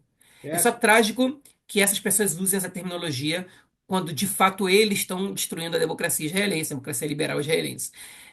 Enfim, o que resta, pelo menos, dela. Bom, sobre esse caso eu não vou comentar mais. É óbvio que o cara não devia ter falado isso. É óbvio que as prisões administrativas são ilegais e não deviam existir, na minha opinião, em nenhuma situação. Mas de apontar que os judeus colonos que são investigados pelo Shin Bet são perseguidos e que o Shin Bet atua contra cidadãos israelenses e está destruindo a democracia é de um cinismo que chega da raiva. é canalice, né? Não é cinismo, é canalice. Pô, ouviu bem que falar um negócio desse? É assustador. Eu queria acrescentar aí umas paradas que é o seguinte, esses terroristas, a gente comentou disso no episódio passado, eles também cometeram um ataque no dia 1º de abril, no vilarejo de Duma, o vilarejo que também em 2015 tinha sofrido outro atentado, onde uma família, quase uma família inteira foi morta, né? Foram os pais e uma criança foram mortos, e uma outra criança ficou com o corpo, acho que mais de 90% do corpo queimado, por conta de coquetel Molotov. Então, assim, essa galera, esses terroristas, eles sabem como agir. O Shabak sabe que eles têm esse livrinho, eles sabem como agir. O que não falta é vídeo de câmeras de casa de palestinos. Quando teve lá o cara do Hamdan Balal, né, o diretor do filme, que foi preso, tá tudo filmado. O B'Tselem, que é a ONG de direitos humanos, filma cotidianamente. Pô, vocês não podem usar isso? Vocês não podem usar isso para prender esses caras, isso não é prova. Né? E agora, o pior é a mídia israelense, o governo e diversos setores na sociedade, quererem primeiro colocá-los como coitados, né? São supremacistas. E não tem como a gente passar por cima disso, não tem como a gente ficar calado. Isso é o retrato do governo de Israel hoje. Porque quando teve esse ataque em Duma, há 10 dias atrás, o ministro da Defesa, Israel Katz, falou que não considera isso um ataque terrorista. Ele hoje não, como o João falou, tem 34 cidadãos árabes de Israel presos por prisão administrativa. E quando o Shabak apresenta um processo de prisão administrativa contra judeus, o Israel Katz ele não assina, ou seja, ele impede que essas pessoas sejam presas. Ele impede com que terroristas sejam presos, com que criminosos sejam presos. E aí, os palestinos, quantos palestinos são presos cotidianamente em prisão administrativa? Então a gente vê a diferença, né, da questão do apartheid também, né, que palestinos que vivem ao lado de judeus na Cisjordânia são presos, mesmo que não tenham cometido nenhum crime, em prisão administrativa. Isso aí o Israel Katz não tem problema de assinar. Agora, quando é um judeu, ele tem problema de assinar. Ou seja, isso vem do governo. Esses caras estão fazendo o que estão fazendo na Cisjordânia em grande proporção desde o início da guerra, porque eles têm o apoio total do governo de Israel. Do Ben-Gvir, do Smotrich, que é o governador da Cisjordânia, do Netanyahu, do Israel Katz, de todos eles. O antigo ministro da Defesa, o Yoav Gallant, ele autorizou a prisão administrativa. Né? Tinham 6 terroristas judeus presos em prisão administrativa quando o Israel Katz assumiu o ministério. E aí ele libertou todo mundo. Então, assim, isso tudo mostra o absurdo que essa realidade que essa hoje é a realidade, parte da realidade na Cisjordânia, né? Porque a gente também tem a destruição muito avançada em Jenin, né, no norte da Cisjordânia. Essa semana eu vi uma fotografia aérea, né, de regiões ali de Jenin completamente destruídas, né? Então, assim, mais ou menos, né, em proporção menor, né? Mas mais ou menos do que como acontece na faixa de Gaza, né? Então, assim, mostra o absurdo que é isso tudo. E só para terminar o meu comentário, essa semana também, depois de que teve o vazamento aí desse áudio, a Moetzet Yesha, né, que é como se fosse é, O lobby dos colonos, Conselho de Judéia e Samária, que é o conselho de lobby dos Judéia, colonos. o conselho, era essa a palavra que me fugiu aí. Me fogem muitas palavras, né? O conselho da Judéia e da Samária, né, que é a Cisjordânia, né, em nomes bíblicos, né, que é o lobby dos colonos, ele simplesmente aprovaram um documento do Conselho de Eixo, ou seja, de todos os assentamentos. É um documento que ele, no caso, representa os colonos, né? Dizendo que esse órgão do Shabak, né, a Hativat Yehudit, a unidade judaica, deve ser fechada. Ou seja, eles também dão total apoio ao terrorismo judaico na Cisjordânia. Porque eles vão dizer que não é terrorismo. E porque para eles também estão cagando e andando. Se é terrorismo, se não é, para eles é menos importante. O que importa para eles é que os palestinos sejam expulsos, para que eles possam colonizar a terra dos palestinos. Essa é a questão. Mostra o absurdo disso tudo. Essa é a realidade. Quer dizer, essa é mais um elemento dessa realidade absurda que a gente vive por aqui. Vamos para a próxima, João. Cada vez que eu falo para a próxima, eu respiro fundo. Julgamento do Ronen Bar. É isso aí. Enfim, o Ronen Bar foi Da demissão dele, da né? demissão, da demissão. Ele não é réu, não, Não é real, ainda. não é real, não é real. Ele foi demitido pelo governo. A gente comentou, vai lá, todos os episódios, parará, parará, parará. Foram apresentados uma série de apelações na Corte de Justiça, no Supremo Tribunal de Justiça, para impedir que ele seja afastado. E no dia 8, há 2 dias atrás, na terça-feira, a Suprema Corte, enfim, debateu o caso e, na verdade, deu uma decisão que não decidiu. Manteve o Ronen Bar no cargo até segundas ordens e passou Até o dia a 20, até o dia 20 de abril. até o dia, não, mas ele passou que outro órgão julgue, né? Toda defina sobre essa questão da sua demissão, né? Se ele pode ou não ser afastado. E aí, fica ou não fica no cargo, cara? Bom, primeiramente, pessoal, olha só, essa semana a gente inaugurou um quadro nosso no YouTube que chama Pausa para o Café, que são lives que a gente vai fazer sobre algum assunto importante no dia. Vocês vão ser avisados pelas redes sociais. Ela ainda não vai ser periódica, talvez se em algum momento a gente tiver tempo para isso elas virem, e se tiver notícia também.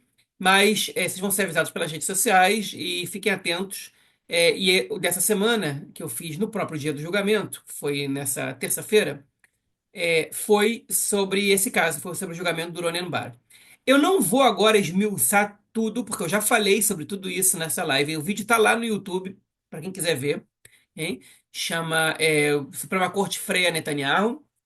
Vocês podem ir lá no canal do lado esquerdo do muro e procurar por essa live. Tem meia hora. Se quem já está familiarizado com o Qatargate, que eu faço uma introdução no início, pode pular os primeiros 5, 6 minutos. E aí vai lá, e no final são perguntas. Então são mais ou menos uns 15, 20 minutos que eu falo sobre o caso, sobre o julgamento, descrevo como é que foi. Aqui eu só vou falar sobre os melhores momentos e vou tirar algumas conclusões. Não vou ficar falando meia hora sobre tudo isso aqui de novo. Pouco quem assistiu a live também aqui. Bom, como vocês sabem, o caso foi parar na Suprema Corte porque a conselheira jurídica disse que o governo não podia demitir o Oronembar porque tinha que passar por um processo legal, que era a comissão responsável por nomear membros do alto escalão. Esse é o nome da comissão, né? É a Comissão Nomeadora de Membros do Alto Escalão. Eu não tenho nenhuma sigla para dar para vocês sobre isso, então é assim que a gente vai se referir a ela. Espero ter que usar esse nome inteiro o mínimo possível. Essa comissão, ela avalia se a demissão do chefe do Shin Bet, ela ocorre de maneira adequada. Porque, se bem é prerrogativa do governo demitir e contratar membros do alto escalão, entre eles o chefe do Shin Bet, no caso a prerrogativa do primeiro-ministro, você tem, nesse caso, alguns rituais que precisam ser observados. E, especificamente, quando o Shin Bet está envolvido numa investigação contra pessoas próximas do primeiro-ministro, gente que trabalhava diretamente com o primeiro-ministro, isso pode ser conflito de interesse, mas ainda se a gente considerar que o anúncio da demissão do chefe do Shin Bet se deu 2 dias depois da investigação ser aberta. E aí a conselheira jurídica disse que o governo não podia fazer isso, o governo ignorou a conselheira jurídica, e aí organizações da sociedade civil entraram com uma ação na Suprema Corte que congelou a demissão do Ronen Bar e agendou para o dia 8 de abril enfim, uma decisão sobre se essa demissão dele é legal ou não. Houve muita manifestação, 2 deputados foram lá para tumultuar e foram expulsos, entre eles a Tali Gottlieb, que é a figurinha carimbada nesses casos, que foi expulsa de lá também, porque não deixava o negócio correr. O governo tentou de todas as maneiras possíveis, por meio de seus representantes, sabotar o debate, a discussão jurídica. Quem participou ali foram 3 juízes, que foi o presidente, o vice-presidente e a terceira decana, né, enfim, foram os 3 juízes mais antigos da Suprema Corte, o presidente Yitzhak Amit, o vice-presidente Noam Solberg e a juíza Daphne Barak Erez. Eles 3 foram os juízes que participaram desse debate. Enfim, a defesa não foi feita, a defesa do governo não foi feita pela conselheira jurídica do governo, porque a conselheira jurídica do governo não concorda com a adesão do governo. O papel dela é assessorar o governo para que ele faça as coisas de uma maneira legal, para que ele faça as coisas de maneira legal. E o governo se recusou. Agora, o governo nem consultou a conselheira jurídica. Deveria ter feito, não consultou. Ela escreveu uma carta, o governo ignorou. Então, obviamente, ela não representou o governo contratou um advogado privado, a instituição conselheira jurídica do governo foi representada no julgamento como o outro lado, que é um negócio absurdo. O papel dela é dizer o seguinte: ok, vocês querem demitir o Ronen Bar, vocês têm que fazer as coisas do jeito A, B e C.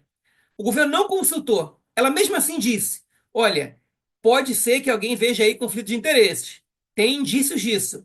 Se vocês querem demitir, tem que levar para a comissão. O governo ignorou, e aí o caso foi judicializado e foi parar lá enfim, foi parar na Suprema Corte. Havia um temor de que o governo não ia obedecer à decisão da Suprema Corte, de não demitir o Ronen Bar até o dia 8. O governo obedeceu, e aí houve a discussão no dia 8.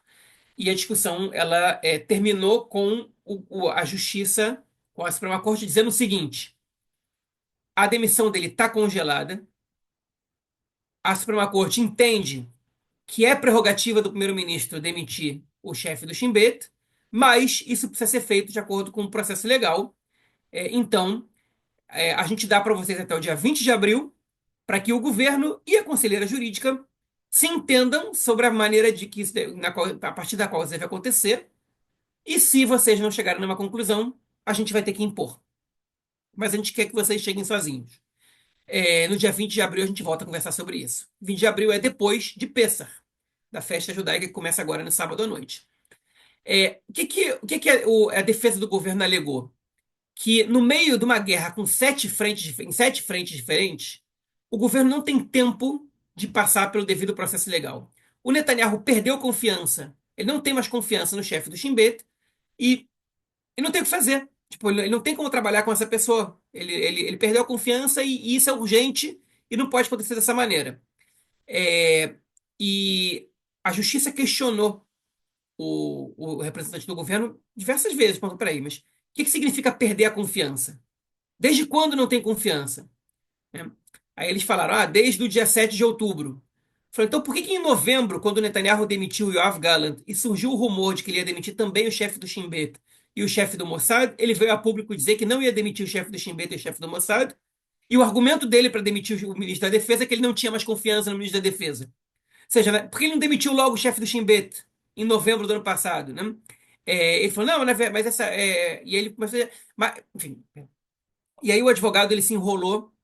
Ele também disse que a desconfiança vem desde depois, ele disse que a desconfiança vem desde antes.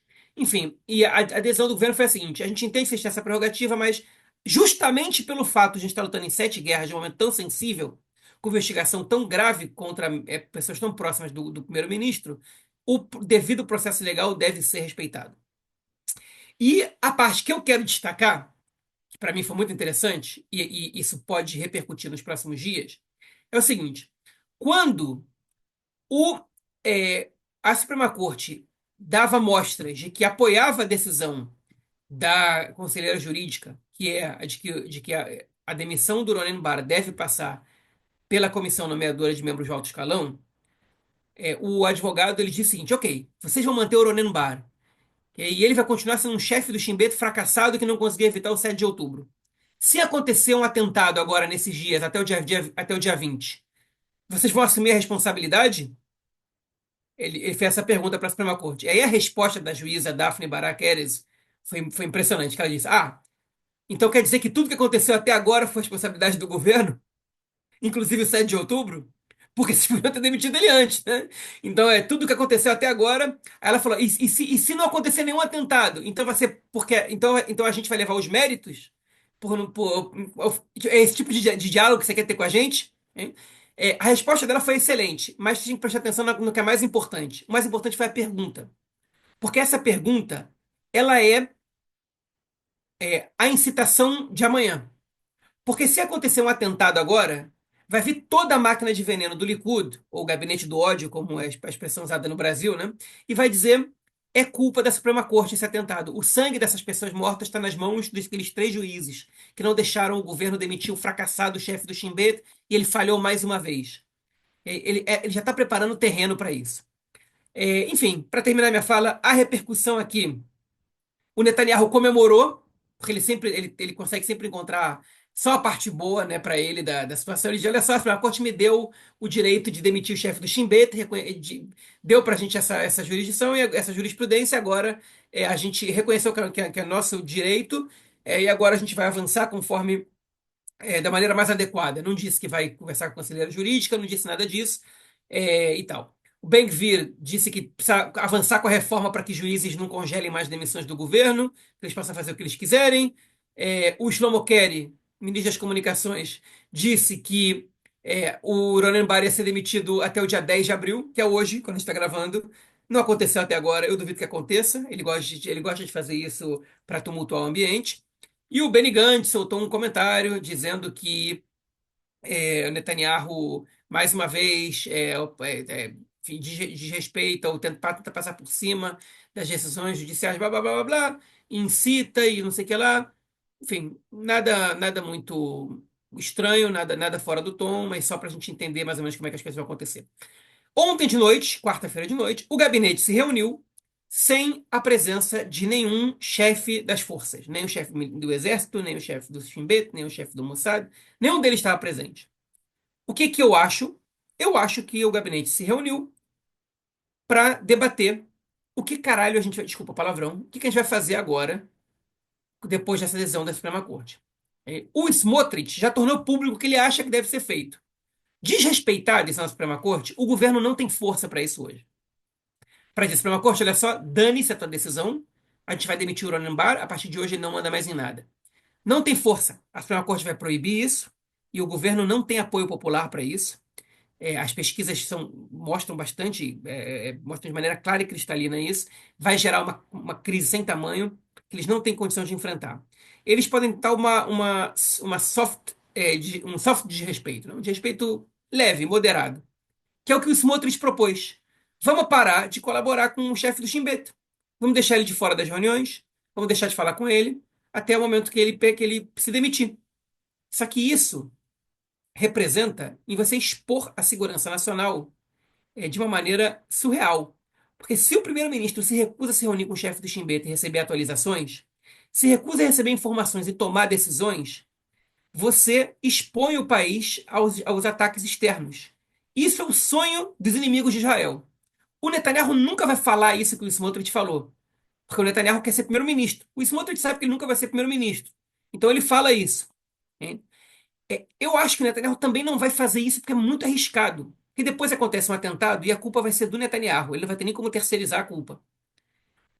E depois do 20 de abril, se ele fizer essa decisão, então a gente não vai mais cooperar com ele. No final das contas, ou o Ronen Bar cede, que ele fala Israel vem em primeiro lugar, ou ele joga duro, e aí o plano do Netanyahu vai se complicar. Primeiro revés que tiver, o Ronen vai falar: eu tentei avisar o primeiro-ministro, ele não quis se reunir comigo. E eu legalmente sou o chefe do Shin Bet. Eu não sei o que o governo vai fazer. Eu custo muito acreditar que eles vão se reunir com a conselheira jurídica, e eu estou esperando que eles busquem uma saída alternativa para essa situação. Qual vai ser? Não sei. Essa semana também foi divulgada uma entrevista, né? Teve uma entrevista com o ex-chefe do Shabak, que falou que há 10 anos atrás, né, quando ele era, enfim, o chefe lá do serviço, o Netanyahu pediu para que ele emitisse um documento contra o Naftali Bennett, né, querendo, tipo, desmerecer o Naftali Bennett por conta das suas posições, obviamente já por questões eleitorais, questões políticas, né, para que enfraquecer o Naftali Bennett, né? Ou seja, lembrando que o Netanyahu também pediu para o Ronen Bar que o Ronen Bar emitisse um documento, um parecer, falando que o Netanyahu não poderia participar do julgamento por questões de segurança. Ou seja, é uma questão sistemática, né? O Netanyahu usa os chefes do serviço de segurança como forma de atingir seus objetivos políticos, né? Seja para fugir do seu julgamento, seja para, vamos dizer assim, enfraquecer ou passar por cima de seus adversários políticos, né? É o que mostra aí quem é Benjamin Netanyahu também. Bom, João, já que estamos falando de Benjamin Netanyahu, cara, vamos para os Estados Unidos, cara. Netanyahu, semana passada, foi para a Hungria, depois que a Hungria falou que não ia prendê-lo. Durante a sua visita, o Orbán também falou que a Hungria estava deixando, né, o acordo, deixando o TPI, ou seja, não iria mais cumprir nem compartilhar absolutamente nada com o Tribunal Penal Internacional. E de lá, diretamente, Netanyahu foi para a Casa Branca, uma visita relâmpago que foi organizada no último final de semana para debater as questões da guerra e as questões relacionadas a toda a questão de impostos aí que o Trump anunciou esta semana. Para além disso, também tivemos notícias, né? Acredito que Netanyahu já soubesse disso, mas notícias foram divulgadas publicamente, abertamente, na Salão Oval da Casa Branca, que deixaram Netanyahu de boca aberta, que nada mais é o anúncio de que Estados Unidos e Irã vão começar negociações diretas para um acordo pelo acordo nuclear, né, do Irã. É isso, cara. Netanyahu foi para os Estados Unidos achando que estava de bola cheia e voltou com a bola vazia. Pois é, Marquinhos, na verdade, é, eu, eu vejo em conjunto entre Netanyahu e o Trump no Salão Oval, eles cancelaram a coletiva, né? A entrevista no Salão Oval que eles deram foi uma baita de uma humilhação para o Netanyahu, como o Trump fez, na verdade, com diversos outros países, né? Com diversos outros chefes de Estado, chefes de governo, que o foram visitar também desde que ele assumiu o poder, né? Por que que eu acho que isso foi uma tremenda humilhação? Primeiro de tudo, vamos lá. A gente tem que pensar por que que o Netanyahu foi para a Casa Branca. Por que que o Trump convidou o Netanyahu a ir para os Estados Unidos? A gente ainda não sabe. A gente ainda não sabe por que, que essa visita aconteceu de fato. Porque o que foi comentado no Salão Oval foram reações às respostas dos jornalistas, né? E ali, com exceção do momento que o Trump elogia o Netanyahu, dizendo que ele é um grande líder, que tinha que ser valorizado por isso, e etc e tal, não teve nada de positivo para o Netanyahu que foi falado ali, ou praticamente nada que foi falado ali positivo para o Netanyahu. Eu quero destacar com vocês quatro questões que foram debatidas no Salão Oval. O Trump, para variar, falou 80% do tempo. O Netanyahu, praticamente todas as vezes que abriu a boca, bajulou o Trump, fez isso para bajular o Trump, e o Trump fez só esse comentário positivo para o Netanyahu, que inclusive foi o que o Netanyahu destacou. Olha como eu sou querido pelo presidente dos Estados Unidos, que é um negócio tão absurdo, porque ele se referiu à estima pessoal que ele tem. O que Israel ganha com isso, ele não diz nada, né? Não se refere a isso. Mas vamos lá. É, tem quatro pontos que eu quero destacar que a gente pode entender dessa conversa, tá? O primeiro é que, vamos começar pela questão econômica, que, por incrível que pareça, é o que menos está repercutindo em Israel e devia estar sendo muito mais, porque Israel é um país que mais de 30% das suas exportações vão para os Estados Unidos e a taxa de 17% imposta sobre Israel é um golpe muito duro à economia israelense. A política tarifária do Trump, ela é ruim para o mundo inteiro, porque ela faz com que o mundo inteiro desacelere o crescimento. Para Israel especificamente, para vocês entenderem, Israel, um terço de tudo que Israel exporta para o mundo vai para os Estados Unidos. E mais ou menos 12 ou 15% que Israel importa vem dos Estados Unidos. É uma coisa assim, entre um terço e metade. É uma diferença muito grande. Mas os Estados Unidos é o principal comprador de Israel e é o principal exportador para Israel, né? É o principal vendedor para Israel, no caso. O Netanyahu já chegou nos Estados Unidos propondo zerar os impostos de qualquer exportação americana para Israel. Ou seja, o governo está abrindo mão de um orçamento razoável de impostos ali. Mas ele fez isso por quê? Para dizer o seguinte, ó, eu zero aqui, me ajuda, por favor, pelo amor de Deus, me ajuda. Eu faço de maneira unilateral, mas, pô, é um gesto de boa vontade. Pelo amor de Deus, me ajuda com isso aí, cara. Eu não posso enfrentar essa parada hoje. Por favor. E aí, eles têm a conversa, ninguém sabe o que foi falado ali dentro. E na hora das entrevistas, o repórter do canal 11 israelense pergunta: e a taxa dos 17%? Israel depende muito dos Estados Unidos. Israel não é aquele país que pode falar para você: ah, você não quer não? Então beleza. China, chega aí, quero vender para você agora. Israel não pode, politicamente, não pode fazer isso, né? Diplomaticamente, para Israel isso é um problema, né? E aí o Trump falou, ele perguntou: você vai reduzir as taxas? O Netanyahu zerou, você vai reduzir? Ele falou: não, não acho que não, eu acho que não. Pode ser, eu acho difícil. Porque a gente já dá muito dinheiro para Israel. Alguns bilhões de dólares de segurança. Aliás, parabéns, hein, por terem conseguido tanto dinheiro nosso. A gente já dá muito dinheiro para Israel. Eu acho que as taxas devem continuar. Enfim, isso é uma humilhação danada pro Netanyahu. O Netanyahu chegou com um presente para o Trump. E o Trump vai lá e mostra essa. É o Netanyahu, como um cachorro que abana o rabo. Ele vira e fala assim: eu me comprometo a, num espaço de tempo razoável, a zerar o déficit da balança comercial dos Estados Unidos com Israel. O que que significa? Que nós vamos comprar dos Estados Unidos em quantidade de dólares o mesmo valor que os Estados Unidos compram de Israel. E isso é impossível. Ele mentiu na cara dura. Só pra ter uma ideia. Em 2023, o PIB de Israel, um país de pouco mais de 10 milhões de habitantes, ele era de 513 bilhões de dólares. O dos Estados Unidos, no mesmo ano, era de quase 28 trilhões de dólares. Se fazem as contas, vocês vão ver aí que, ó, vou até peraí. 513, 7. João nas contas. O PIB dos Estados Unidos, ele é 18 vezes e meio maior do que o de Israel. Como é que Israel vai igualar essa compra? Então o governo vai começar a comprar o quê?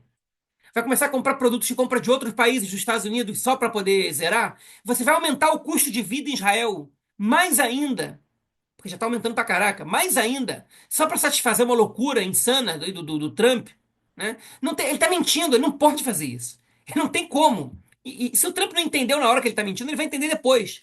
Não tem como ele não estar mentindo desse jeito. É uma mentira deslavada, né? Então ele abanou o rabinho, prometeu coisas impossíveis, e a resposta do Trump foi não.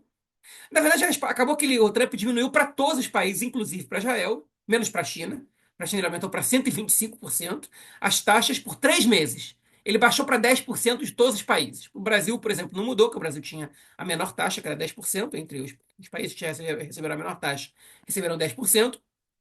Israel tinha 17 e caiu para 10, que igual de todos os outros países, incluiu, por exemplo, sei lá, o Camboja, que era 45%, também virou 10. O Trump mais ou menos igualou isso porque tá todo mundo furioso com ele, né? Isso é um problema para o mundo inteiro, inclusive para os apoiadores dele, para a burguesia estadunidense que bancou a eleição dele também ali. Mas enfim, o que importa é o que saiu daquela reunião ali, né? Foi a primeira das humilhações, mas ela já aconteceu necessariamente nessa ordem. Se vocês quiserem, vão ver, tem mais ou menos meia hora essa entrevista. Tem mais que meia hora, mas tem um corte na internet que pega só as partes que se referem a Israel. Tem momentos que o Trump é indagado sobre questões que não têm nada a ver com Israel. E ele fala, né? O Trump não perde uma oportunidade de falar. Mas, enfim, outro momento que foi complicado para o Netanyahu. O Trump foi questionado sobre a questão da Síria com a Turquia, que a gente comentou no primeiro bloco. Ele disse, e ele disse o seguinte: olha, eu me dou muito bem com o Erdogan, presidente da Turquia, e eu quero que Israel e a Turquia se acertem. Basicamente, o Netanyahu sempre tenta se apresentar como o principal aliado do Trump, o cara que é super estimado pelo Trump, e de repente, ops, o Trump também gosta do Erdogan. É outro líder mundial aí que o Trump também gosta, como ele gosta do Putin, como ele gosta de alguns outros. E o Trump não tomou partido ao lado de Israel. Não falou, vamos lutar aí, a gente vai trabalhar para a segurança de Israel. Comentário que o Biden provavelmente faria nesse momento. O Trump virou e falou: vocês que se acertem. E aí o ministro do exterior da Turquia, inclusive, já se manifestou depois disso, dizendo que eles estão em negociações com Israel sobre a questão da Síria.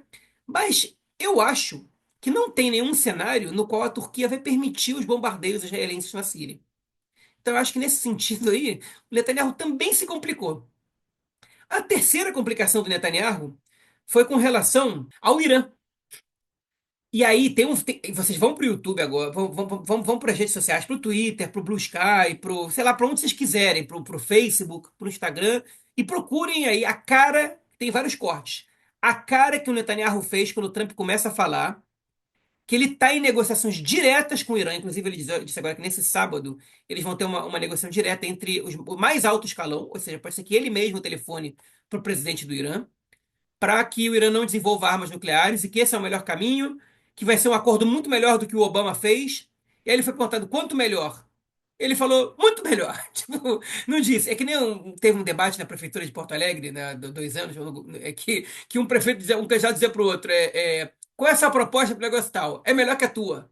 Eu sei que ela é melhor, mas quanto melhor? É muito melhor que a tua. Tipo, foi basicamente isso. O Trump falou: vai ser muito melhor que o do Obama. Mas não disse o que que é. E o Netanyahu devia estar preocupado, né? Porque ele foi totalmente contra o acordo do Obama.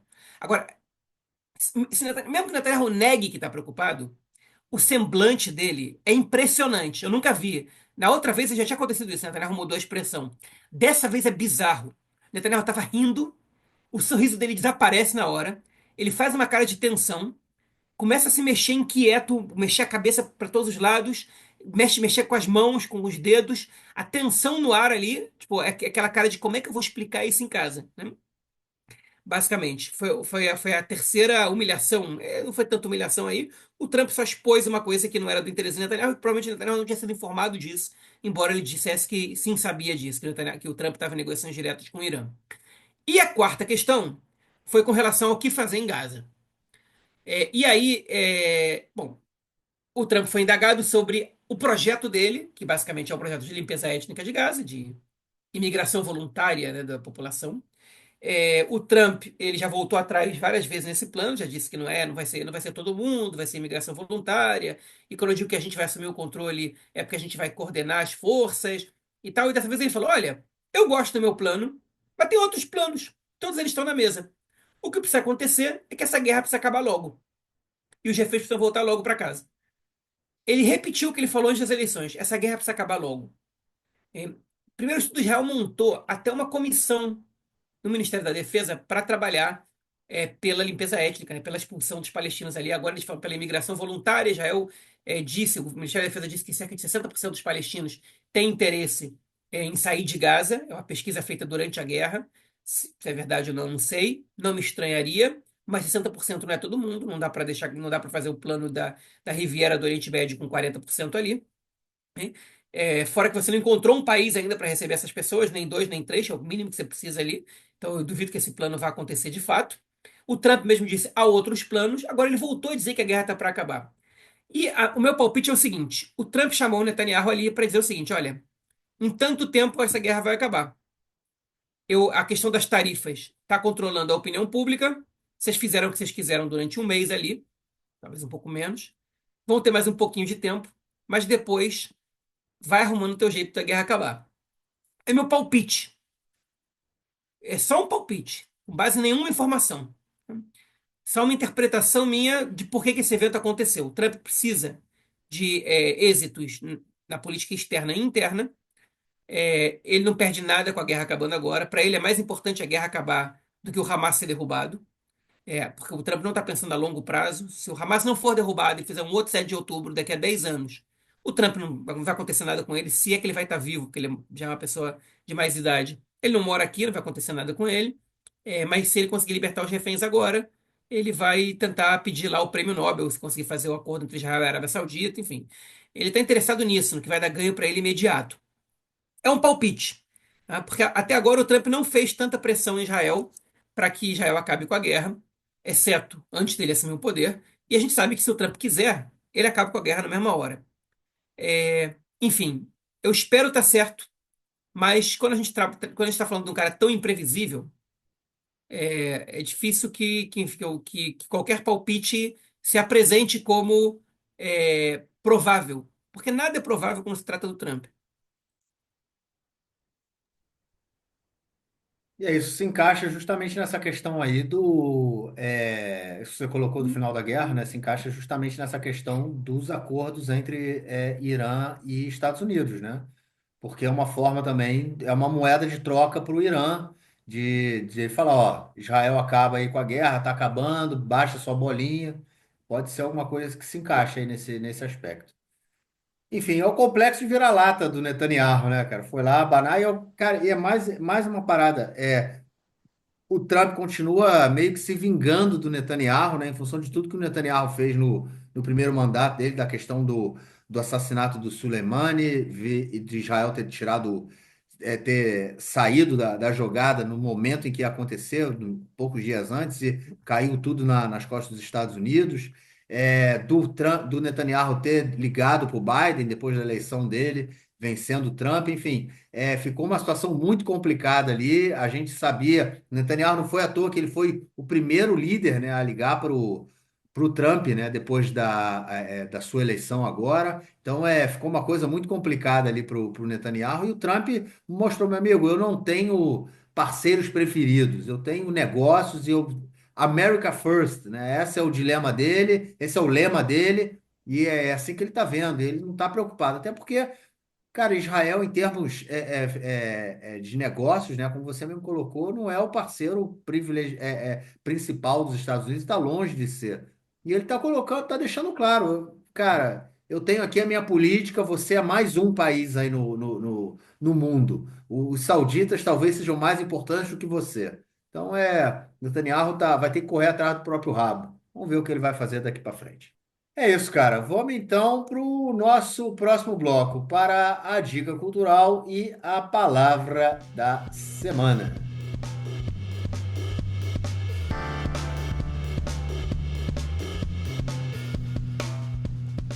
Bom, vamos começar pela dica cultural, que é minha essa semana, e é uma dica cultural recente, que é o seguinte: essa semana a organização Breaking the Silence, Shuvrim Shtiká, que é uma organização que é formada por ex-soldados, né, que resolveram contar o que aconteceu, o que eles fizeram, né, durante o serviço militar, lembrando, mais uma vez, sempre importante lembrar, né, que o serviço militar aqui é obrigatório, as pessoas não têm como fugir disso, a não ser que seja ortodoxos, né?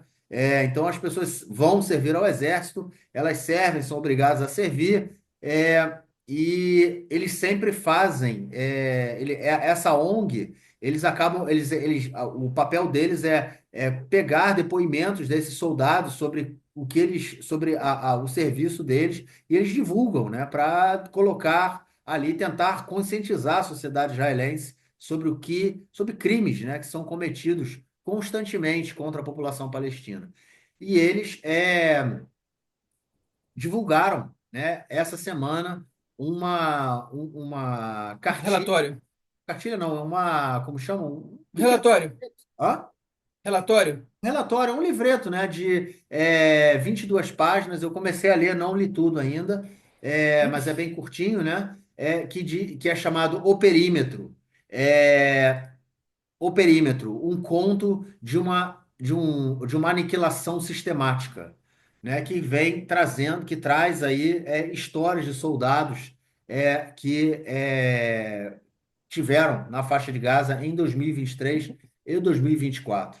Eu acho que é importante a leitura, é importante entender que, como eu falei, né, as pessoas são obrigadas a cumprir esse papel, esse papel, e muitos deles não acham importante também abrir a boca e dizer, ó, não pode acontecer, isso não deve acontecer, e eles contam o que eles viram e o enfim, tudo que aconteceu na faixa de Gaza, eles viram o que aconteceu na faixa de Gaza. Eu vou colocar o link para o relatório em inglês na descrição do episódio, para quem quiser, é só clicar, tá em PDF e pode fazer o download. É isso, João. E a palavra da semana, cara? Muvan Me'elav, cara. Muvan Melav, pois é. Muvan Melav é o óbvio, né? Muvan vem da palavra leavin, que é entender, ou seja, entendido.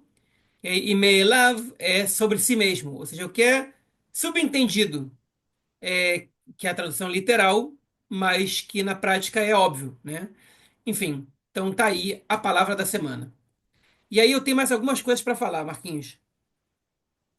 Pode ser? Vai lá, manda. Vamos lá então. Primeira coisa, um meia-culpa que eu errei. O filme que passou em São Paulo, que inclusive o Duda Grossman corrigiu lá no Spotify, não sei se todo mundo viu, foi o Holding Liat, que a gente comentou sobre ele aqui.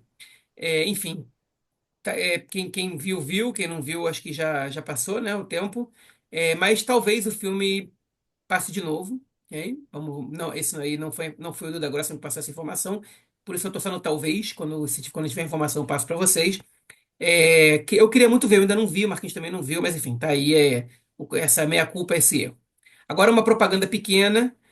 O jornalista João Paulo Charlot, que é um jornalista especialista em questões de direitos de humanitários, de leis de guerra, ele vai dar um curso online de 2 aulas, né? Estou aqui divulgando no dia 5 e 6 de maio, entre as 7 e as 21h30 de Brasília, ou seja, cada aula tem 2 horas e meia, e o tema do curso é Guerra, Modos de Uso, né, o título do curso, né?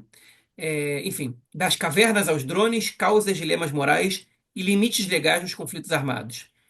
O Shalom, inclusive, esteve aqui em Israel. Eu não encontrei com ele quando ele veio, mas encontrei com ele no Brasil pela primeira vez. Mas ele esteve aqui em Israel, escreveu sobre o que ele viu aqui, participou há não muito tempo do podcast Eu Conheço do IB, que eu também recomendo muito a entrevista lá com ele, na qual ele comenta um pouco sobre empatia, sobre o que ele viu aqui em Israel, sobre o que ele viu dos palestinos, sobre os contatos, as fontes com quem ele conversa.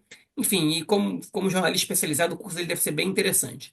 Eu não vou fazer porque aqui ele começaria no nosso horário aqui à meia-noite, perdão, 1 da manhã, entre 1 da manhã e 3:30 da manhã, eu já estou acordado, botando meus filhos para dormir, porque eles provavelmente vão acordaram nesse meio tempo aí. Então, ou estou tomando chute na cama, porque eles foram para minha cama. Mas eu recomendo que vocês façam, ainda que eu não tenha feito, eu confio nele, acho um cara legal. E a última coisa que eu tenho para falar, e aí realmente eu encerro por aqui, a penúltima, na verdade. Desculpa aí, ó, eu prometendo coisas que eu não posso cumprir. Hein? Pois é. Olha, até me senti um podcast importante, né? A Júlia Milanese, que é nossa ouvinte, pediu aqui, mandou uma mensagem pra gente, porque no dia 15 vai ser aniversário do namorado dela, do Henrique Ai, ok? E, enfim, ela pediu pra gente mandar um parabéns pra ele, e com muito prazer a gente manda parabéns pro Henrique, nosso Ó, ouvinte também. Abração, Henrique, muitos anos de vida, que felicidades. você tenha paz, sucesso, saúde e tudo que você precisa aí nesse teu ano que se apresenta. Enfim, muitas felicidades. Tudo de melhor, né? Muita paz, muita saúde e que a gente possa trazer podcast com notícias melhores Pois é, nesse seu ciclo que se inicia, né? pois é. E aí, aproveitando essa deixa, ok, a gente está preparando aqui uma ação pro nosso episódio número 300. Para algumas ações, na verdade. Ok? E uma delas, que eu já quero compartilhar com vocês, vai demorar um pouquinho para o nosso episódio número 300. Mas a gente quer escutar, se você, ouvinte ou ouvinte, tiverem histórias interessantes para contar sobre como as suas vidas se misturam com o podcast, enfim, que aí é de cada um, avisem para a gente nas redes sociais, ou quem tiver os nossos números de telefone por WhatsApp também serve. O WhatsApp é rede social, né, no fim das contas. Mas avisem a gente, e aí a gente dá um jeito de vocês mandarem uma gravação que não seja muito longa. Se a gente receber muitas, a gente vai dividir entre o episódio 300 e os seguintes. E se forem em número razoável, a gente distribui durante o episódio 300, que é um modo também de envolver um pouco os nossos ouvintes, que são a principal causa da nossa existência aqui. E já que a gente está falando da nossa existência e dos nossos ouvintes, eu queria dizer que na semana que vem Ó, nós não faremos a edição do podcast, porque a gente está fazendo isso aqui há 3 anos ininterruptamente. Não tem uma semana que a gente não fez, tem semana que a gente fez 2 vezes. tá Porque cansado? na semana que a gente planejou férias, em 2023, a gente teve que gravar porque foi o 7 de outubro. Então, assim, a gente Ó, está muito tempo que a gente não para, né? Então, a gente agora vai parar por uma semana. A gente falou a mesma coisa no ano passado, que a gente ia parar, mas aí o Irã resolveu atacar Israel antes de Pêssar, e a gente teve que gravar. Nessa semana que não acontece nada, o parlamento tem recesso, tá todo mundo de férias e tal, as crianças não têm aula. Então, não costuma acontecer muita coisa nem na semana de Pêssar, nem na semana da festa de Sukkot, que é o tabernáculo. Mas as 2 vezes no ano passado, o Irã resolveu atacar a gente. E aí a gente teve que gravar podcast, inclusive estão entre os mais ouvidos de todos. A gente espera que o Irã dê um descanso para a gente essa semana e que, enfim, e que a gente possa tirar uma semaninha só para descansar. Até porque se a gente gravar podcast, vai ser à toa, porque a gente não vai ter nada demais para falar. Mas para tudo. se essa semana surpreender a gente, aí estaremos lá, como sempre, na sexta-feira. É isso. É... Enfim, João, ficamos por aqui então, cara. Algo mais a declarar? Nada mais a declarar. Pô, não acredito. Então a gente se fala daqui a 2 semanas e grava nosso próximo episódio. Forte abraço. Abraço, até mais. Tchau, tchau.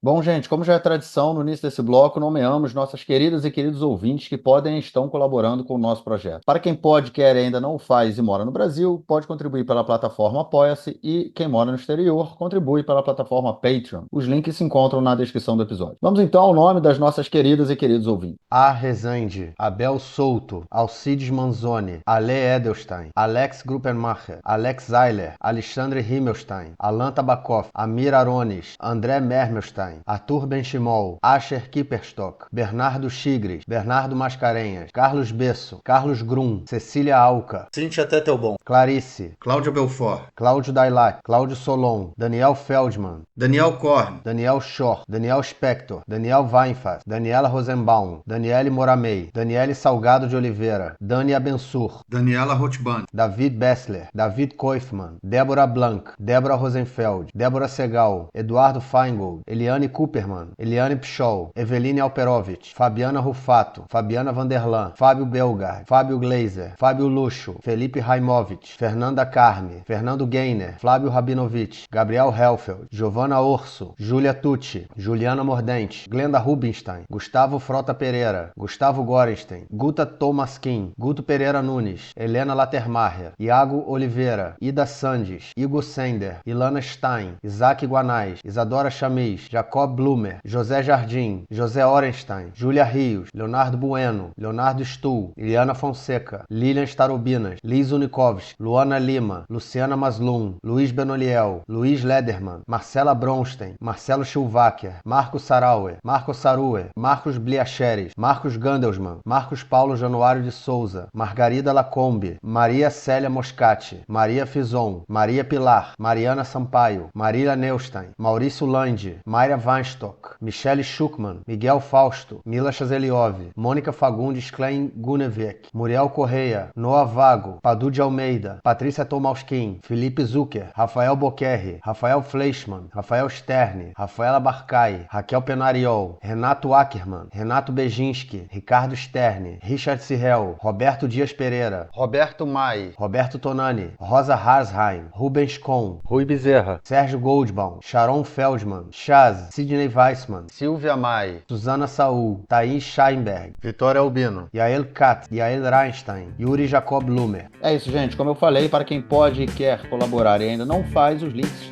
para as nossas plataformas de financiamento coletivo estão na descrição do episódio.